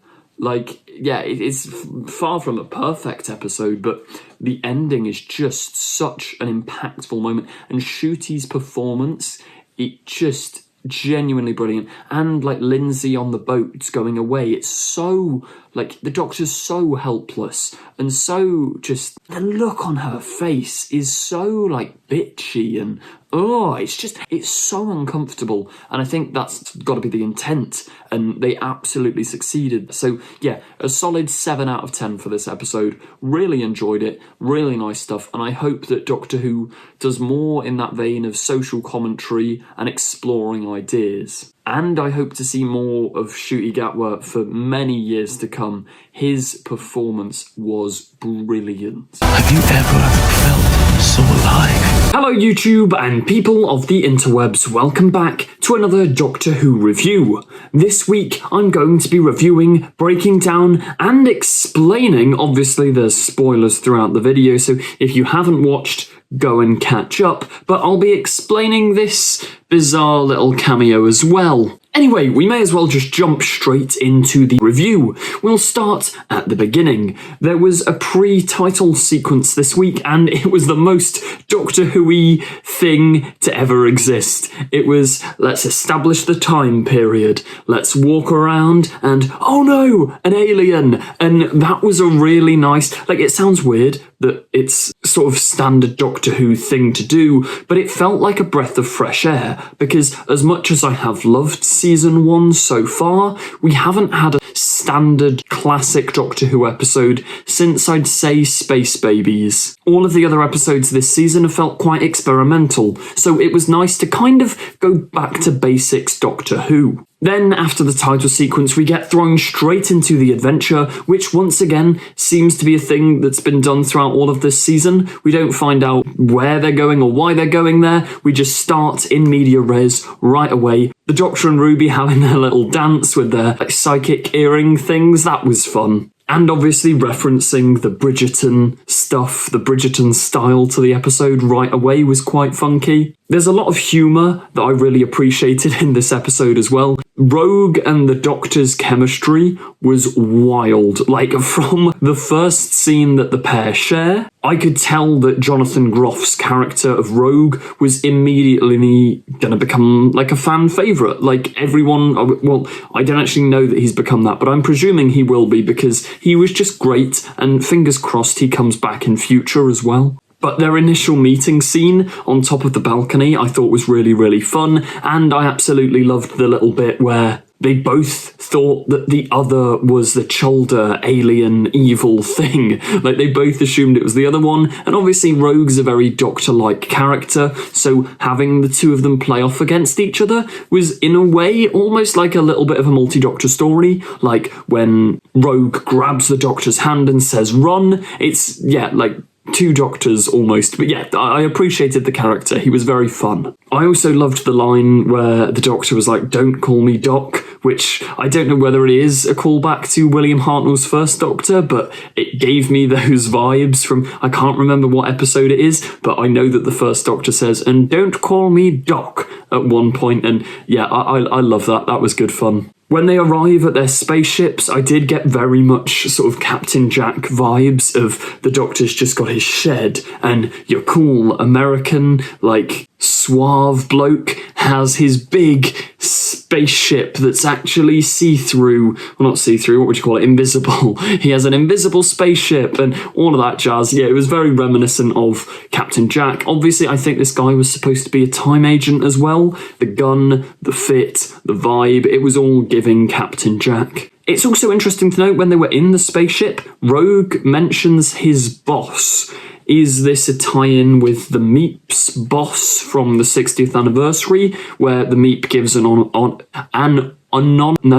word am I looking for? Ominous. That's what I was going for. The Meep gives an ominous warning to the Doctor about the boss. Or maybe it's just a completely loose connection. This episode wasn't actually written by Russell T Davies, but maybe he had some involvement in the script or asked the writers to pop that in somewhere. Then the little scene where you get all of the Doctors was so much fun. Just going to quickly jump in here. If you're enjoying the video, please don't forget to like, comment, subscribe and share. It really helps me out a lot. Also, if you want to hear me discuss the next time trailer, I'm going to do that a little bit at the end of this video and have an entire separate video for it on the channel. So yeah, go and check those out. Obviously, it's a bit fan servicey, but it was great fun. And we're canonising the Schalke Doctor. For those of you who don't know, this is the face of Richard E. Grant, who played the 9th Doctor before the revival in 2005. So in 2003, there was an animated continuation of Doctor Who, which was exclusive to,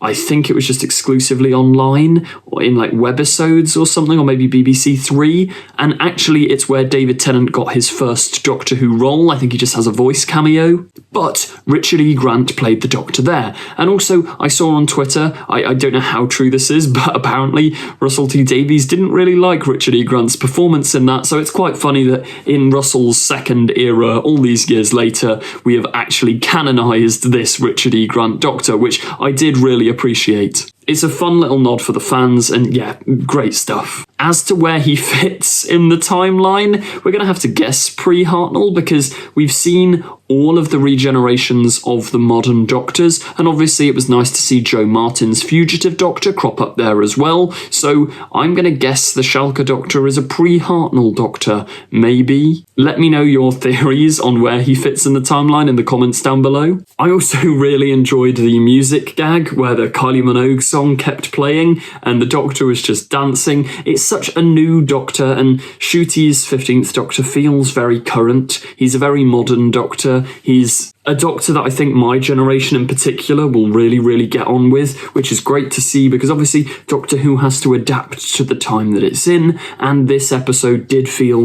felt like a weird mix of straight out of 2007, but with a huge chunk of 2024 slammed in there. While we're discussing the episode as a whole, I might as well just point out the writing I thought was fantastic, like really, really well done throughout. There were a couple of lines, I think the line right before the title sequence where like the villain says something about like, ooh, now I'm the bad one, was a little bit like, maybe that's too on the nose, but overall, the character journeys, the character dynamics, all of that was absolutely fantastic. I loved the Doctor showing Rogue the TARDIS as well. As I keep saying, their chemistry was fantastic, and the little singing, oh, come with me and you'll be in a world of pure imagination, that was really fun. I've also got to say the lighting of the TARDIS in this episode was probably the best it's been so far. I don't know what it was, but there was something about it that was just, yeah, brilliant. Loved the lighting. The alien design as well was really fun, but I can't lie, I thought they were one of the weaker aspects of the episode. A shape-shifting sort of vibe, like I got their vibe, that was cool, and I really liked the idea of them being like cosplayers. I thought that was a really funky thing to do. Like, it wasn't an immediately obvious thing either. The fact that there isn't necessarily an evil plan of world domination, it is kind of just they want to cosplay, and in cosplaying, they're going to ruin the world. I also thought it was quite meta that, you had them running around shouting, "I want to be the Doctor," when that's kind of what we as fans do, but I don't know, is that close reading? Who knows? As little as a threat that the aliens were, that wasn't really what the story was about. It was far more like a romance story of the Doctor and Rogue and a little action thriller, I'd say. I'd also argue that a weaker point of the plot was Ruby's sort of arc. She didn't really get that much to do, which is a shame, and I think this series is really lacking scenes with just the Doctor and Ruby. There's some great moments with the Doctor and Ruby, which I'll come to in a minute. But seeing as we're now on the finale, and we've had most of the episodes be like Doctor and Ruby separated or Doctor and Ruby light, I do think it's a bit of a shame that we don't have more of their chemistry. We've only really had Space Babies, Boom, and I guess the Devil's Cord. Those are the only three where you get the two on screen constantly. So maybe a little bit more development from the two would help our connections to them. I thought the dance bit with the Doctor and Rogue was both romantic and hilarious. The Doctor shouting, "You cad," Rogue proposing. All of that was such a fun little thing to play out. I also appreciated that they set up Ruby's escape from the Cholder with the earrings, the psychic earring thing, having a fight mode. I thought that was a really fun idea, and I liked that the Doctor and Rogue had to, you have that Doctor Who chase. It's like the pre-titles, as I said, was so Doctor Who-y. That little chase with the Doctor and Rogue, that was so much fun. I think that fun is the word to describe this episode. The whole thing was just loads of fun. I also sometimes complain about fake-out deaths with companions, and to be fair, we have already had one with Ruby, but this one, I think, yeah, it was done brilliantly. Sometimes I complain, but here there's not much to complain about. Ncuti's reaction to thinking that Ruby had passed away was so much fun. Like, that was a proper serious Doctor moment, and I absolutely love it when the Doctor gets not evil, but a little bit morally grey when he says, like, how long do they live for? 600 years. Good. That's 600 years. I hope they suffer. Like, that line was really well delivered, and I didn't actually see the plot twist of Ruby not being a Cholder, but it being Ruby pretending to be a Cholder coming. I thought that played out really, really nicely and reminded me of Kate in the Zygon inversion when she does her whole 5 rounds rapid thing to escape the Zygons. I suppose it is like it's part of the language of shapeshifters in sci-fi. You'll always have one of the main characters that, oh no, they've been taken over by a shapeshifter. They're not actually a shapeshifter. I thought, that was a fun reveal. And I loved the dilemma of the Doctor sending these creatures away and Ruby almost having to go with them, and the Doctor and Rogue kissing, Rogue sacrificing himself. I thought that was all brilliantly done and very emotional, and it does just, I really hope Rogue comes back. Jonathan Groff was absolutely fantastic in this role. We also saw the 15th Doctor cry. Again. I mean, here it was perfectly valid. The death of Ruby Sunday, his best mate at that moment, definitely valid. Last week's crying, 100% valid. But some of the other stuff, like the church on Ruby Road, I don't know whether he should have cried there. The Devil's Cord, I don't know whether he should have cried there. Space Babies, did he need to cry there? Boom, I get it, that's valid. But I think if we see the 15th Doctor cry in every episode, obviously he's a more emotional Doctor because of the bi-generation, but even still, I think it undermines moments like this episode where it's so justified for him crying, it would really hit you, but we've seen him cry in every episode, so that's a minor thing. Hopefully he's not going to cry every episode. I was also slightly confused on how Rogue's sacrifice worked. Could he not just push Ruby off the triangle thing? Like, did he just... I don't know, maybe I didn't pay attention enough. Let me know in the comments if I missed something there. It was a nice sacrifice, but the actual logistics of it I don't quite get. The ending scene between the Doctor and Ruby was probably maybe my favourite... No, not my favourite scene because Rogue was great, but one of my favourite scenes of the episode. It was really well written, really well directed, and really well acted. Basically, everyone involved did brilliantly there. It was so emotional, and her hugging the Doctor, him trying to move on, and Ruby saying, no, look, you don't just forget it and move on. You need to process this. All of that was really, really nicely done. So yeah, really enjoyed the final scene. Overall, the story, I don't know. I think I'm going to give it an 8, maybe 8.5 out of 10. It's very nearly a 9 out of 10. I'm going to give it 8.5 out of 10. It's one of my favourites of the season so far. Really good on all fronts. And it's just what you want from like a Doctor Who episode. Just a self-contained story, really fun guest cast. Not the highest stakes in the universe, but a lot of good fun. Really enjoyed it. 8.5 out of 10. Hello YouTube and people of the interwebs.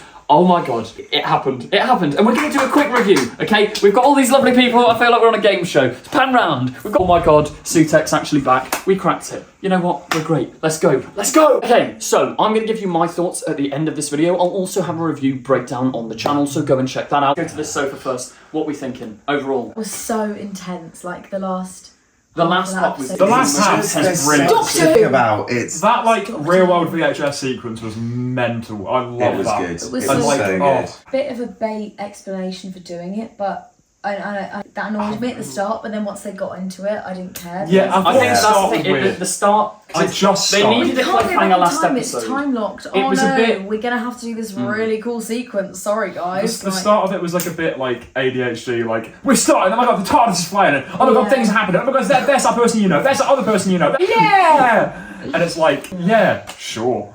I think the ending 20 minutes was so mad. Like, my brain can't quite comprehend the first part, if you get what I mean.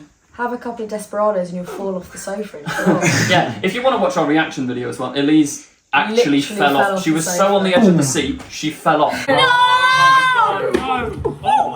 Artie, give us your summary in one sentence.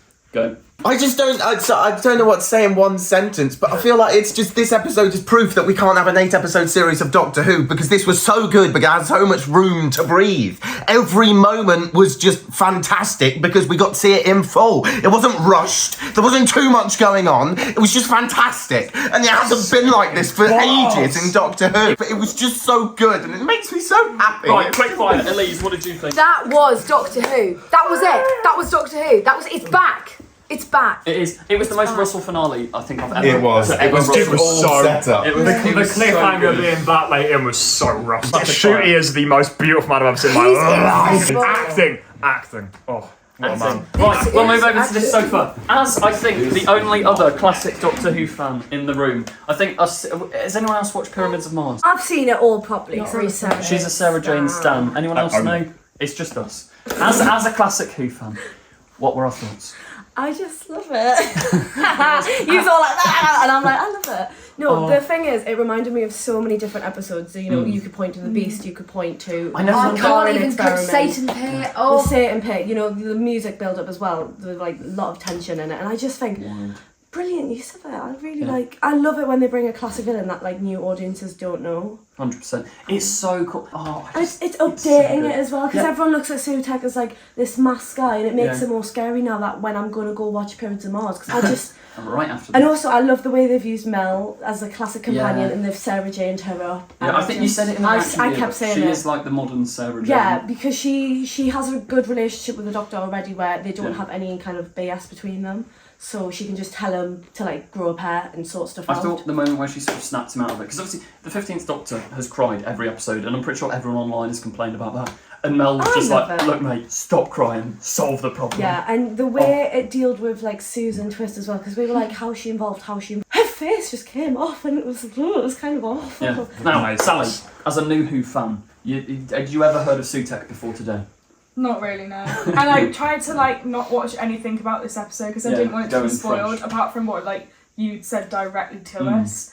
But that was brilliant. Like the first section of it was a bit naff because it was a bit like, oh, like what's really going on? Like where are they coming from? Like there was no build up for it. It just kind of happened. I do think that's what they really needed. They needed it from last Yeah. week. I think. Or maybe Yeah. just Like, like what 10 they've more got- minutes of like what they've got for the end flesh. of this episode, they needed that for the previous It's like, one. you know, in Turn Left, when everything turns into Bad Wolf. And then they go, Saturday. That's the beauty of the Yeah. 13 episode season though, because they have the 100%. ability to have that whole episode where it's like, this is the setup, but it's not just setup. I'm just like, It's a genuine, it's an episode in its own right, and it has its own story. And that's what I love about OG Russell, is the fact that he could have these beautiful stories that contributed to this main arc, that weren't just for the sake of we're going to put this stuff in so it contributes to the finale. Like, it actually felt like a really good episode that really led the audience to the finale, which is what I felt like I was missing from the first half. There's so of this many little episode. hints that they posted on Instagram. Which TARDIS kept like. I think at the end of little bit Rogue, the intrigued. TARDIS should have gone all red and misty or something, and they're like, what we're doing, go to He's already unit. done that. He's already you get done excited that. for It just felt a bit, no, but this is the thing, like, I love this episode. I mean, I love the second half of this episode, but this whole first half was like, oh, we need the audience to be at, you know, this point so we can get them to do this, so we're going to just quick fire through these things because this is what they need to know. Whereas I'd like Turn Left is brilliant because it just, we enjoy it as an episode in its own right. Turn Left as its own and be like, this is such a brilliant episode. Whereas this, it's like, oh, let's do this quickly so we can do this. The start was the only part that, because it's so quick, but I suppose the story has so much to do, but the start I did it when It as does soon as I have hit so much 20 to do, minutes. but I just felt you I were needed in. gentle, not even gentle, but I just needed that, like, I wanted it to be a story that was enjoyable telling, not just for the setup. We need them to know this, we need them to know this, we need them to know in Devil's Court he needs to say that he has a daughter, a granddaughter that's called Susan. Like, it felt a little bit, we're putting this in because we need them to know this. Do we think actual Susan's going to show up at all, or that was just a complete... I bet at the end of the next episode he'll be like, go back and have Maybe a it'll nice be like a moment. Christmas special, like family reunion. Is she still alive? Yeah. Carol Ann Ford's still alive, and she was Stick at her the in. Star Beast premiere. Was so she like, Stick her in. yeah, got to remember she was Just in very case Carol young Ann when Ford she is was the watching companion, the because obviously she was playing like granddaughter. 60 years, so I think she's probably 80 or something. I'm sure she's watching. Shout out to Carol Ann Ford. Also, Hit me up. fun little fact. I don't know. I think we spotted Liam Clare. Okay, so summarise it in one sentence. Rosanna, go. Excellent sentence. Sally, one sentence. It was incredibly overwhelming, quick-paced, but brilliant. As I said, Elise really, really literally happy. fell off the sofa. Yeah. No longer are we watching from behind the sofa, we're face planting into the floor off the sofa. Closing statement. Nostalgic, but with a sense of like new beginnings. Boom. Right, so I'm going to give my quick wrap up and final thoughts. You can go and check out a full breakdown review on the channel. Overall, I thought it was really, really good. The first half wasn't quite as good as the second half, but second half, the final 25 minutes, genuinely almost fell off my chair. Elise fell off her chair. That's how good it was. Absolutely smashed it. I'm going to be giving you my individual thoughts, reaction and review to Doctor Who Season 1, Episode 7, the two-part finale's first part, The Legend of Ruby Sunday.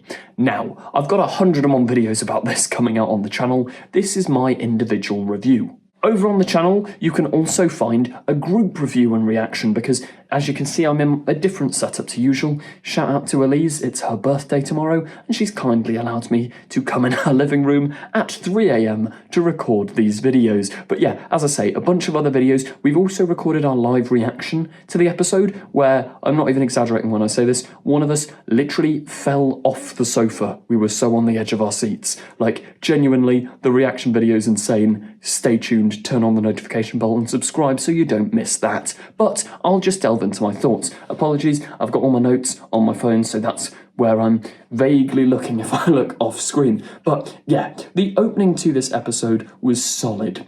I don't think it was perfect, which is a bit of a shame. I really think a cliffhanger was needed from last week, bringing us here. I did mention in the other video that just like in Turn Left, you have that brilliant moment where it says bad wolf everywhere and oh my god, the TARDIS lighting's all red and oh, it's the end of the universe, run to the TARDIS. All of that, the drama, the build-up is just impeccable, and I think the momentum going into this episode wasn't quite there.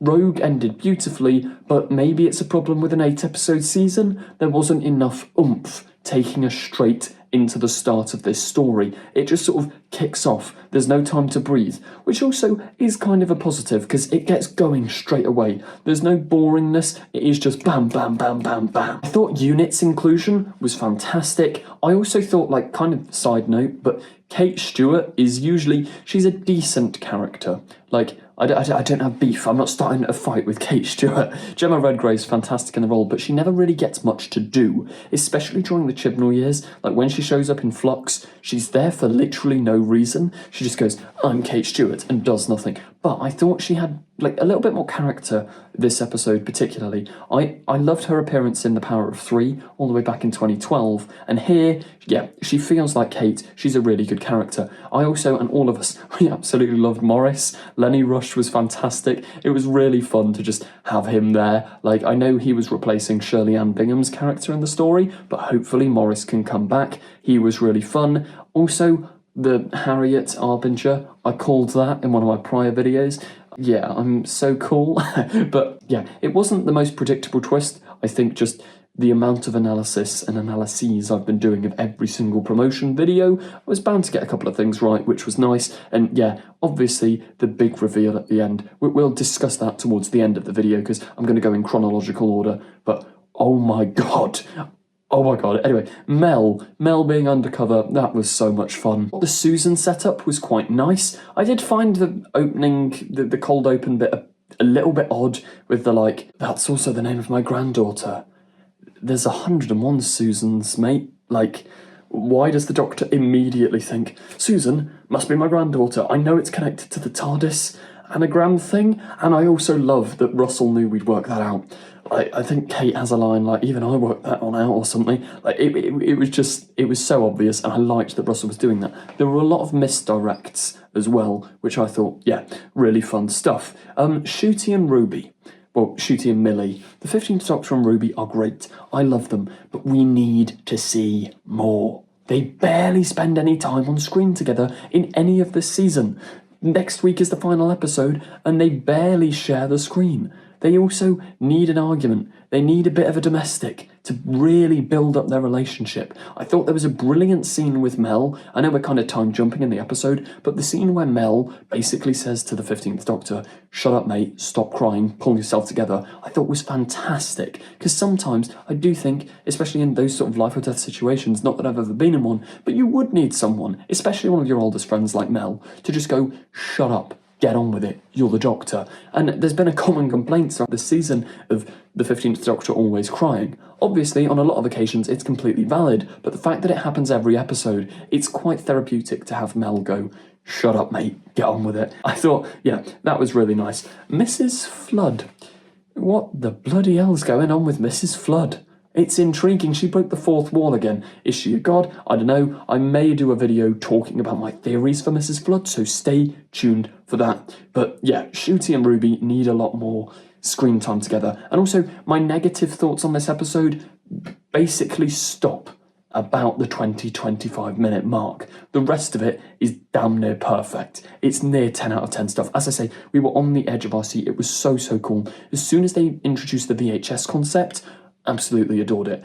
Just before we talk about the VHS stuff, the Sunday family, I love. Carla going into unit, although brief, that was a load of fun. And I thought, yeah, having Rose back was nice. She didn't really do anything in the story, though. It felt her inclusion was a little bit pointless. It wasn't bad by any means, but like, she should have done more, I think. But yeah, on to the VHS stuff. Not only did the effects look brilliant, they've got to have used the volume. I haven't seen Stefan Powell in Unleashed this week, so someone in the comments correct me if I'm wrong, but I reckon they must have used the volume sort of technology to achieve that time VHS thing. Really well done. And I loved the intensity. It was so nail-bitingly like, oh my god, what is happening? Like, the cloaked figure coming in as well, everyone's like, oh my god, is that the trickster? Is that the trickster? We still don't know the identity of her. Is she Ruby's mum? Let me know your best theories in the comments down below. It's genuinely wild. Susan Twist was really nice in the role, although the Susan Triad had a lot lesser of a part than I thought she would. And I am slightly concerned that next week, I think the episode's almost an hour long, but are they going to be able to do all of Sutekh in an hour? The Doctor going to meet Susan was really nice. And the slow build of him realising, okay, this isn't my granddaughter, the connection's not there. TARDIS technology. Was Sutekh deliberately drawing him in? I'm still kind of confused on some of characters' motives, and I don't know whether that's down to me not paying enough attention and just screaming because, oh my god, the intensity, or if it's going to be answered next week, or if it's going to be left deliberately vague. Like, we still don't have an answer as to how Susan Triad's face is throughout time, unless it is just this is a trap to lure the Doctor into that moment for that very specific time. I don't know, let me know theories that you guys have in the comments on that. Now, there is maybe arguably not enough plot and too much mystery. I can understand why people complain about exposition. I haven't really seen much fan reaction, but I was sat in a room with fans and there were complaints about exposition. I do think a lot of this episode spent time just talking. The ending, as I say, the ending 25 minutes was so cool, but the start, I think it needed more fleshing out. I'm not saying go back to the classic Who method of like loads and loads of parts, but I think, yeah, there was something about it. It didn't have enough oomph, which is a bit of a shame. Now, the scene right at the end where Susan is reciting, like she's reading off the teleprompter, and then the Sutek voice kicks in. And I mean as well, as soon as that whispery voice happened in the VHS scene, I didn't want to believe it, because I didn't want to be disappointed if it wasn't Sutek, but oh my god, is Gabriel Wolf's voice iconic. Like, genuinely such a hype moment. Everyone was screaming, it was wild, and yeah, her turning into that weird ghoulish devil creature thing, that was insane, genuinely terrifying. And I know there's going to be kids out there who remember that for the rest of their lives. That's going to be one of these iconic Doctor Who moments that just make you go, oh my god, that's terrifying. It's going to be something that was remembered, and back in the glory days, we'd have an action figure of it out already. So cool. The TARDIS stuff as well is incredibly intriguing. Like, how does that all tie into this? Why is the TARDIS serving Sutek? Honestly, it's not really serving him. I don't know. Theory video on that may be on the way as well, because there's still so many unanswered questions. We did get some answers, but next week I assume and hope it all wraps up cohesively. I don't know whether Sutek's going to be defeated next week, because he's almost such a big villain. It's almost like a Thanos level threat. You kind of need him to stay on for a while. But yeah, cliffhanger was one of, if not the best cliffhanger in Doctor Who for ages. I mean, I've always got a soft spot in my heart for the cliffhanger to World Enough and Time. That's probably still my favourite, but in terms of intensity and hype, and as well the fact that I think it may have leaked slightly today, but I turned my phone off, didn't go on Twitter, made sure I didn't get spoilers. I genuinely had just theorised about Sutek coming back, and the fact that I genuinely didn't know was so brilliant. Like, the lack of leaks directly saying Sutek is back, thank you everyone who's kept that a secret. So impactful to have theories confirmed, because right until the last minute as well, we thought the Beast was coming back, then the Trickster, then who's it going to be, the Toymaker, and Sutek. It was flawlessly executed, genuinely brilliant cliffhanger. I cannot wait for next week. Overall, I think I'm going to give this episode a solid 8 out of 10. There is a little bit of wiggle room to be desired. The ending is insanely good, but I do think the pace is a little bit whack. It throws you right in at the deep end. There should have maybe been a cliffhanger next week, especially if people are binge watching, which is kind of the idea of this new Disney Plus era, BBC iPlayer era. There needed to be a bit more oomph. But overall, really enjoyed it. 8 out of 10. Maybe if I was being harsh, it would be a 7.5 or 7. 7.5 feels a little harsh, so I'm gonna give it a solid 8, because from pure enjoyment levels, insane. Like, I've had so much fun with this season, and this episode in particular, everyone was wild, genuinely wild. The story ends in absolute terror. Hello YouTube and people of the interwebs, welcome back to another Doctor Who review video. This is my last review of the season because this is the finale, the Empire of Death, episode 8 of 8 of the new Disney Plus era. I've just got back home from the cinema, and I can't lie, it was a great experience, great fun at the cinema. I went with a group of mates, and I've got to say as well, Legend of Ruby Sunday just gets better and better each time you watch it. Genuinely adore that episode. Wild, crazy. Yes, it's amazing. It's so good. It gets so much better every time you rewatch it. Will Russell stick the landing? I've absolutely no idea, but I'm gunning for you, Russ. Come on, Russell. You know you want to make this good. Please. Revival of Doctor Who. Let's bring it. As you can see, we went in with incredibly high hopes and expectations for Empire of Death. The episode just finished. Initial thoughts. Underwhelmed. Not for me. I didn't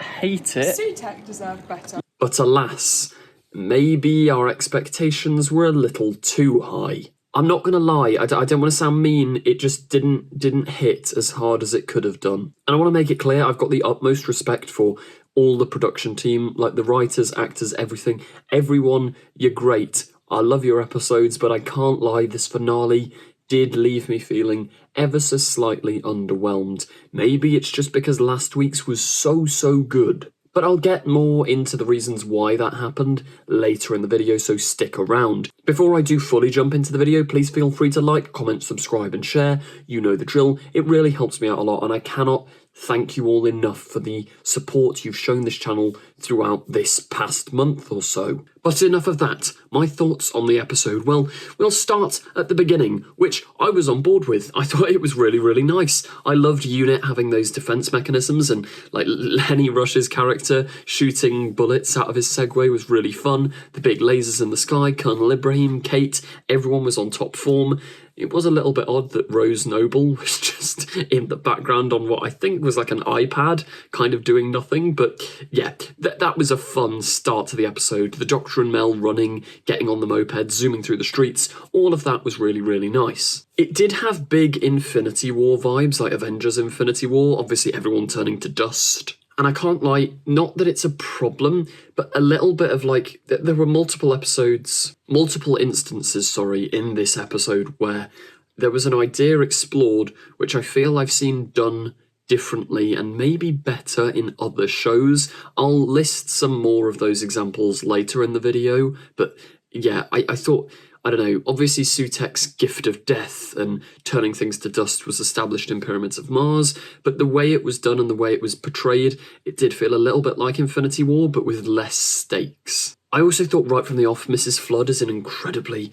I love that little mystery, the intrigue and the constant breaking of the fourth wall. And I swear, obviously I've only seen it once at the cinema, but I swear she looks into the camera as she fades to dust, which that's a fun little detail. I thought the initial confrontation between the Doctor and Sutek was pretty fun.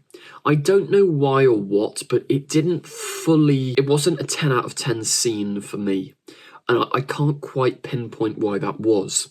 I did really enjoy it, and I absolutely adored Sutek, but there was just something maybe a little bit off. And I think part of it could be to do with the design, the new redesign. He's no longer a bloke in a mask, and Russell has talked in interviews about how he deliberately strayed away from the bloke in a mask kind of vibe. He wants a big CGI creature. Maybe it's the classic sci-fi fan in me, but I think a bloke in a mask is so much more threatening than a big CGI dog. Maybe this CGI dog could have been used as a messenger, but the fact that not once we saw the mask was a little bit disappointing. Now, I know it's in the original story he's trapped in the mask and he wouldn't just casually wear it, but I don't know, there was already retconning done. You could have retconned him into wearing the mask. I think it just feels more threatening when there's a villain that you can actually tangibly see and touch. The dog, while being really good CGI, brilliant visual effects, we know as an audience that it's not actually there. I also thought the Doctor vowing to stop Sutek felt, I don't know, a little bit like, well, we know he's going to win. And I know you could argue that every week, but the stakes for me just weren't as high as I'd wished they've been. And also, I know it's addressed in the text, but they were just stood opposite each other. Why didn't Sutek kill him? Like, he's the god of death. And what, are we supposed to... He had a change of heart? But why didn't he just kill the Doctor? Was he waiting for the mystery of Ruby's mum? I mean... Then obviously we go into the memory TARDIS, which I did really like. I love the little details there, the attention paid to, like, Mel looking at the Sixth Doctor's coat. All of that was lovely, and I think the memory TARDIS is a genius idea. Like the VHS turning the memory of a TARDIS into a memory TARDIS, that whole thing I thought worked really nicely. I also loved that you could slot Tales of the TARDIS canonically within this episode. I did think, though, that the kind woman character was really random. Not necessarily bad, but just... I don't want to say I didn't see her purpose in the story, but, like, And don't get me wrong, I like the idea of the Doctor saving the universe with a spoon, but also why was she, like, it felt really underplayed, and it was a really cool twist. I think there are so many good moments and cool ideas when she was like, oh, my child's actually dead. And then, because obviously it makes no sound when she tells it to shut up at the start. That was a really nice twist, but once again, it just... something about the episode felt a little bit hollow. Maybe it was because the pacing was too quick. Maybe to truly tell this story of Sutek's return, you needed longer than just 50 minutes, but I don't know, there was something still slightly off. I also thought that the middle needed a little bit more, like, everyone just dies right at the start of the episode, which arguably could have been the cliffhanger to last episode. Then the Doctor goes and visits this random woman, then they're back in the TARDIS and that's it, until they go and defeat him, basically. Like, I feel like that this middle section needed fleshing out more. We needed to see more of the devastation, and I can't help but think as well, it's a little bit similar to Flux, like, the universe is knackered, and all of that, like, Sutek brings life at the end, but we'll get to that. I did, however, really love the scene where Sutek was just alone in the sort of dusted unit HQ. I thought that was really cool, really nice. Seeing him with all his Harbinger servants was nice, and the idea that eventually he hopes to just be him. All his Harbingers can be taken away, and it's just him, standing looking over his empire of death.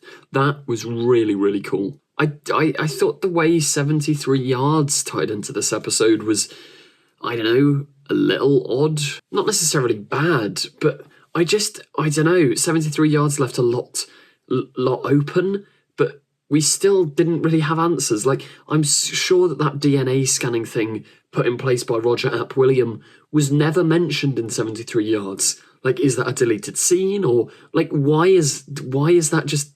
It just happens. But going back to some positives, I thought Sutek's possession of Mel, that was really cool, really effective. Gabriel Wolf's creepy voice, seeing Mel almost trying to fight it, and then obviously the Doctor being able to figure out what was happening. And yeah, all of that interplay and dynamics between the characters was absolutely lovely. I did think the final confrontation in the desert-dusted Unit HQ between the Doctor, Ruby and Sutek, that was really cool. Seeing the TARDIS sort of go back to the Doctor felt a little bit too easy, but also I'll excuse it because it was a really cool moment. Him using the whistle, it sort of temporarily becoming a mini Death Star and shooting Harriet across the room, that was really fun. But the Doctor putting Sutek on a leash, the god of death who's now a big dog being defeated by putting him on a leash, it's fun, it's silly, but is it a little bit too silly? I did love the reference to Pyramids of Mars where the Doctor gets like sort of green energy on him and Sutek controls him, knocks him to the floor. I thought that was fun. I think it's a shame they didn't play more into his origins, because he's an alien in Classic Who. He's a siren, I think they're called. Whereas here, he's just a god who's a dog. I think it's more interesting to explore his alienness. I don't know. I thought the actual speeches in that final moment before they defeat Sutek were really nice, but it didn't feel earned. It felt way too quick. I think it happens at like minute 40 into the episode or something. And a villain who's been built up to be this big, the one who waits, being defeated that quickly, just, I don't know. Normally in a Russell T Davies finale, you get that sort of Deus Ex Machina ending, but you get such good character drama that it distracts you. Bad Wolf and Parting of the Ways, yeah, Bad Wolf's a little bit Deus Ex Machina, but Rose sees the Ninth Doctor die and regenerate for the first time in modern Who. It's brilliant. Doomsday, the Doctor and Rose are separated. Brilliant. Even though Cybermen and Daleks are defeated way too easily. Sound of Drums, the Power of Prayer, but the Master dies. There's always a cost. Donna Noble, forgetting everything. There has to be a cost. And to defeat Sutek, there wasn't really a cost. Everyone came back. Like, even Colonel Chidozi came back. Like, there was no cost. It felt a little underwhelming. I did think the performances, though, were fantastic, especially Millie Gibson when she smashes that screen in front of Sutek. That was really, really nice. And obviously the Doctor begging her, don't show him the secret, don't show him the secret. But also, would Sutek really not kill these two because he wants to know who Ruby's mum is? Like, also, why does going through the vortex kill Sutek? Also, why does going through the vortex fix everything? like, it just sort of happens because the writer says it happens. And I know that might sound a stupid complaint, maybe it's a me problem, but I'd like a lot more explanation. It didn't feel earned. It felt very sort of, oh, we've got to wrap things up, the episode's coming to an end, oh, I don't know, blast him through time and everything's undone. Like, it was just a complete reset button with no proper stakes. But I have to say, the visuals of it, the visual imagery in the writing and actually on screen, the CGI, impeccable. It's some of the best Doctor Who has ever looked, in my opinion. And I do appreciate the callback with the rope being like, oh, I'm learning the vocabulary of rope back in the church on Ruby Road. It is nicely tying episode 1 to the finale, but still, I just don't think it feels fully earned. And just Sutek dying felt bizarre. Like, we barely got him back. Last week was so cool. The ending was so good. And then this week, he just dies. Everything throughout the episode felt a little bit too easy. It felt maybe too easy for Sutek to kill everything, wipe everything out, then too easy to reverse it all. But I will say this is when the positives started to kick back in. Sutek was completely wasted, but I did actually like the conclusion to Ruby and her mum's arc. I will just quickly say here, though, that this is, I was hinting at this at the start of the video, but there's 3 distinct things I think that this episode has, like, I don't know, it felt like an amalgamation of a load of prior Doctor Who ideas and other franchises ideas. Like, you've got the dusting from Infinity War, then the parent thing, parental stuff, I felt was very much reminiscent of The Last Jedi with Star Wars, and Rey's parents, Rey finding out that she's effectively a nobody, that Ruby's mum isn't this big character, she's just some woman who, side note, is from Coventry. I was born in Coventry. Nice reference there. I think that's one of the first times Doctor Who has referenced Coventry, apart from the 11th Doctor talking about Lady Godiva. But also, I thought the ending, obviously I'll talk about this more in depth, and in another video I'll talk about Mrs. Flood. Like, that's a whole deal going on, but Mrs. Flood at the end, that would have been such a unique and cool thing for the show to do, but I feel like I've already seen Rick and Morty do it. Like, there's that character, I can't remember his name, it's something like Mr. Poopy Butthead, or it sounds bizarre to say out loud, but I think that's the character name. He always used to go at the end of a season, oh, I wonder what's in store for our time-travelling friends next season. And I don't know, there were just so many instances, Infinity War, Star Wars, Rick and Morty, where I felt like we'd kind of seen some of these ideas explored before. Obviously, nothing's an original idea, and maybe I'm just being a bit nitpicky, but I don't know. But yeah, on to the happy stuff. I thought Ruby meeting her mum in the coffee shop, really nicely done scene. I loved the Doctor trying to persuade her, oh, maybe she left you for a reason, maybe you shouldn't go in there, maybe. And then Ruby just storms in, like, that's all fun. Her meeting her mum, and I do like that it's a kind of happy ending. Like, obviously I want some emotional stakes, but also the nice emotions of it were quite fun. I thought the scenes were well written, well paced, well acted, and the casting is brilliant. Like, Ruby looks very similar to her mum. Like, that's a very believable pairing. And I thought the motive as well of it being like a teenage pregnancy was, like, that all plays out really nicely, but there's 2 big issues. One, why is she wearing like a sort of Death Eater type cloak? Like, she looks like Claudia Winkleman on The Traitors. If this is supposed to be a 15-year-old girl dropping her baby off at a church, why on earth is she dressed like that? Also, who's she pointing to when she points at Ruby to name the child?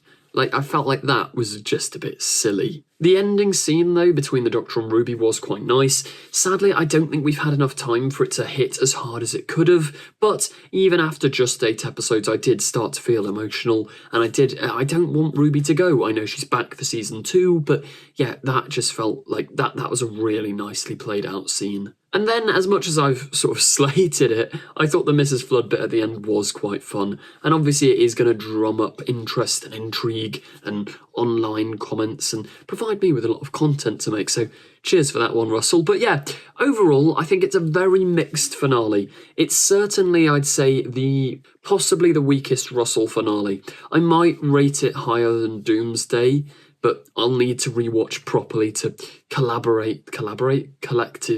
collect all my thoughts. As you can tell, I'm exhausted. It's like 3 in the morning or 2 in the morning, and hay fever, as you can probably tell, is getting to me. So sorry if I'm going a bit loopy. But yeah, I've got other videos talking about the future of Doctor Who Season 2 and more stuff on Mrs. Flood in this episode on the channel, so why not check those out? And if you aren't already, please do subscribe. It really helps me out a lot. Overall, I'm gonna, before I leave, I am gonna give this episode a solid 6 or 7 out of 10. 6.5 out of 10.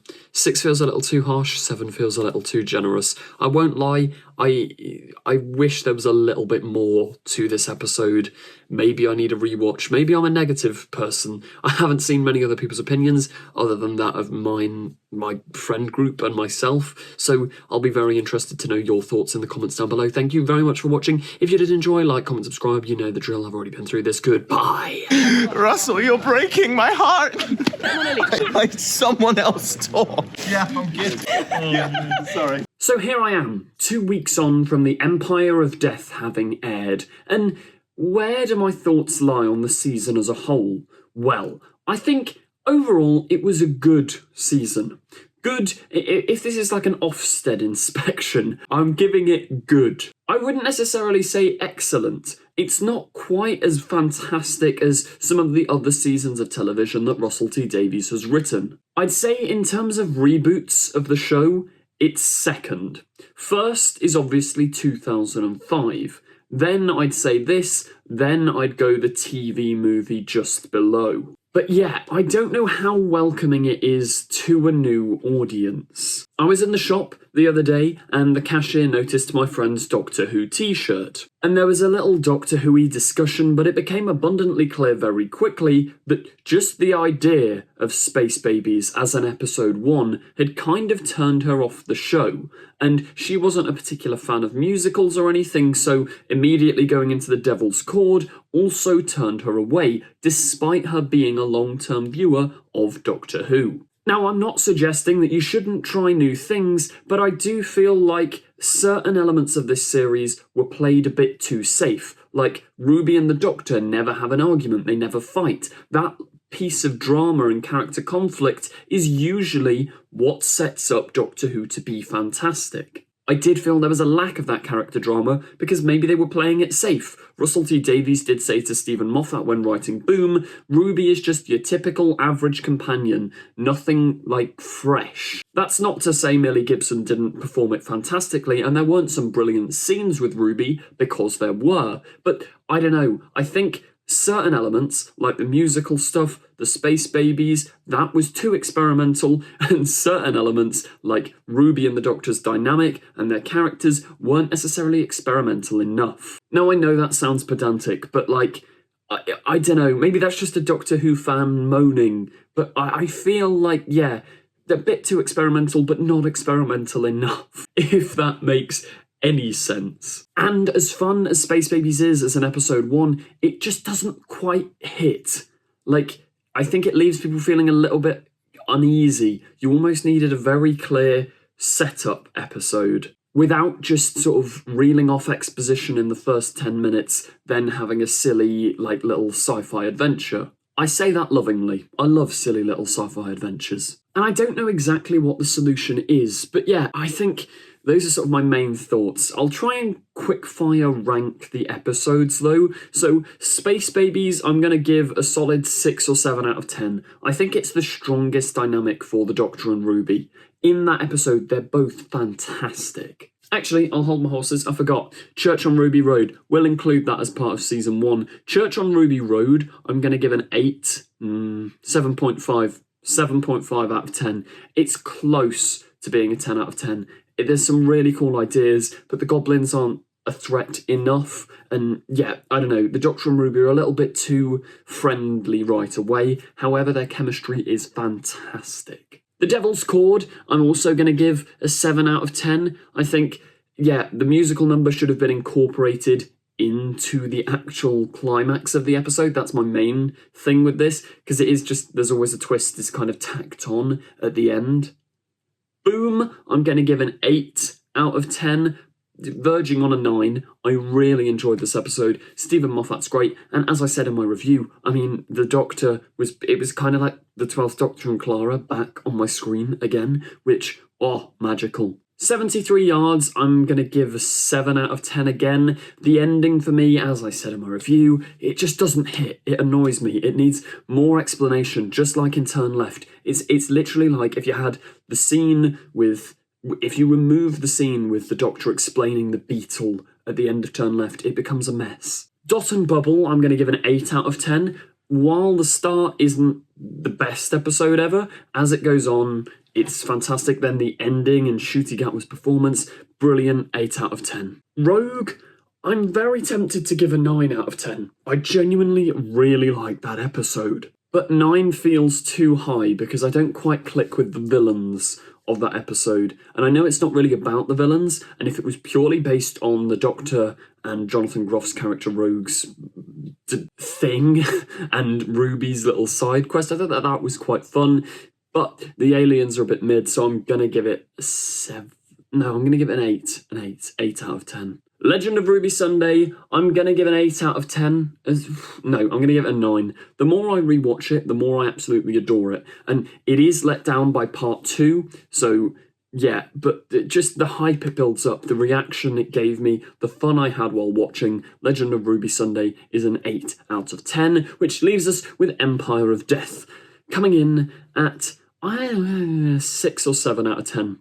7 maybe, because I have rewatched it since, and it is quite fun. Like, it is really enjoyable, but there are so many like Sutek being defeated by being put on a lead and not seeing the Sutek mask and all of that just doesn't hit. But the stuff with Ruby's mum I thought was really, really cool. However, you have the really cool stuff with Ruby's mum, but you also have Boom, I'm naming you. That's nobody names their child like that. Also, why is she in a medieval cloak? Russell doesn't even know. He said as much in the audio commentary. But there you go.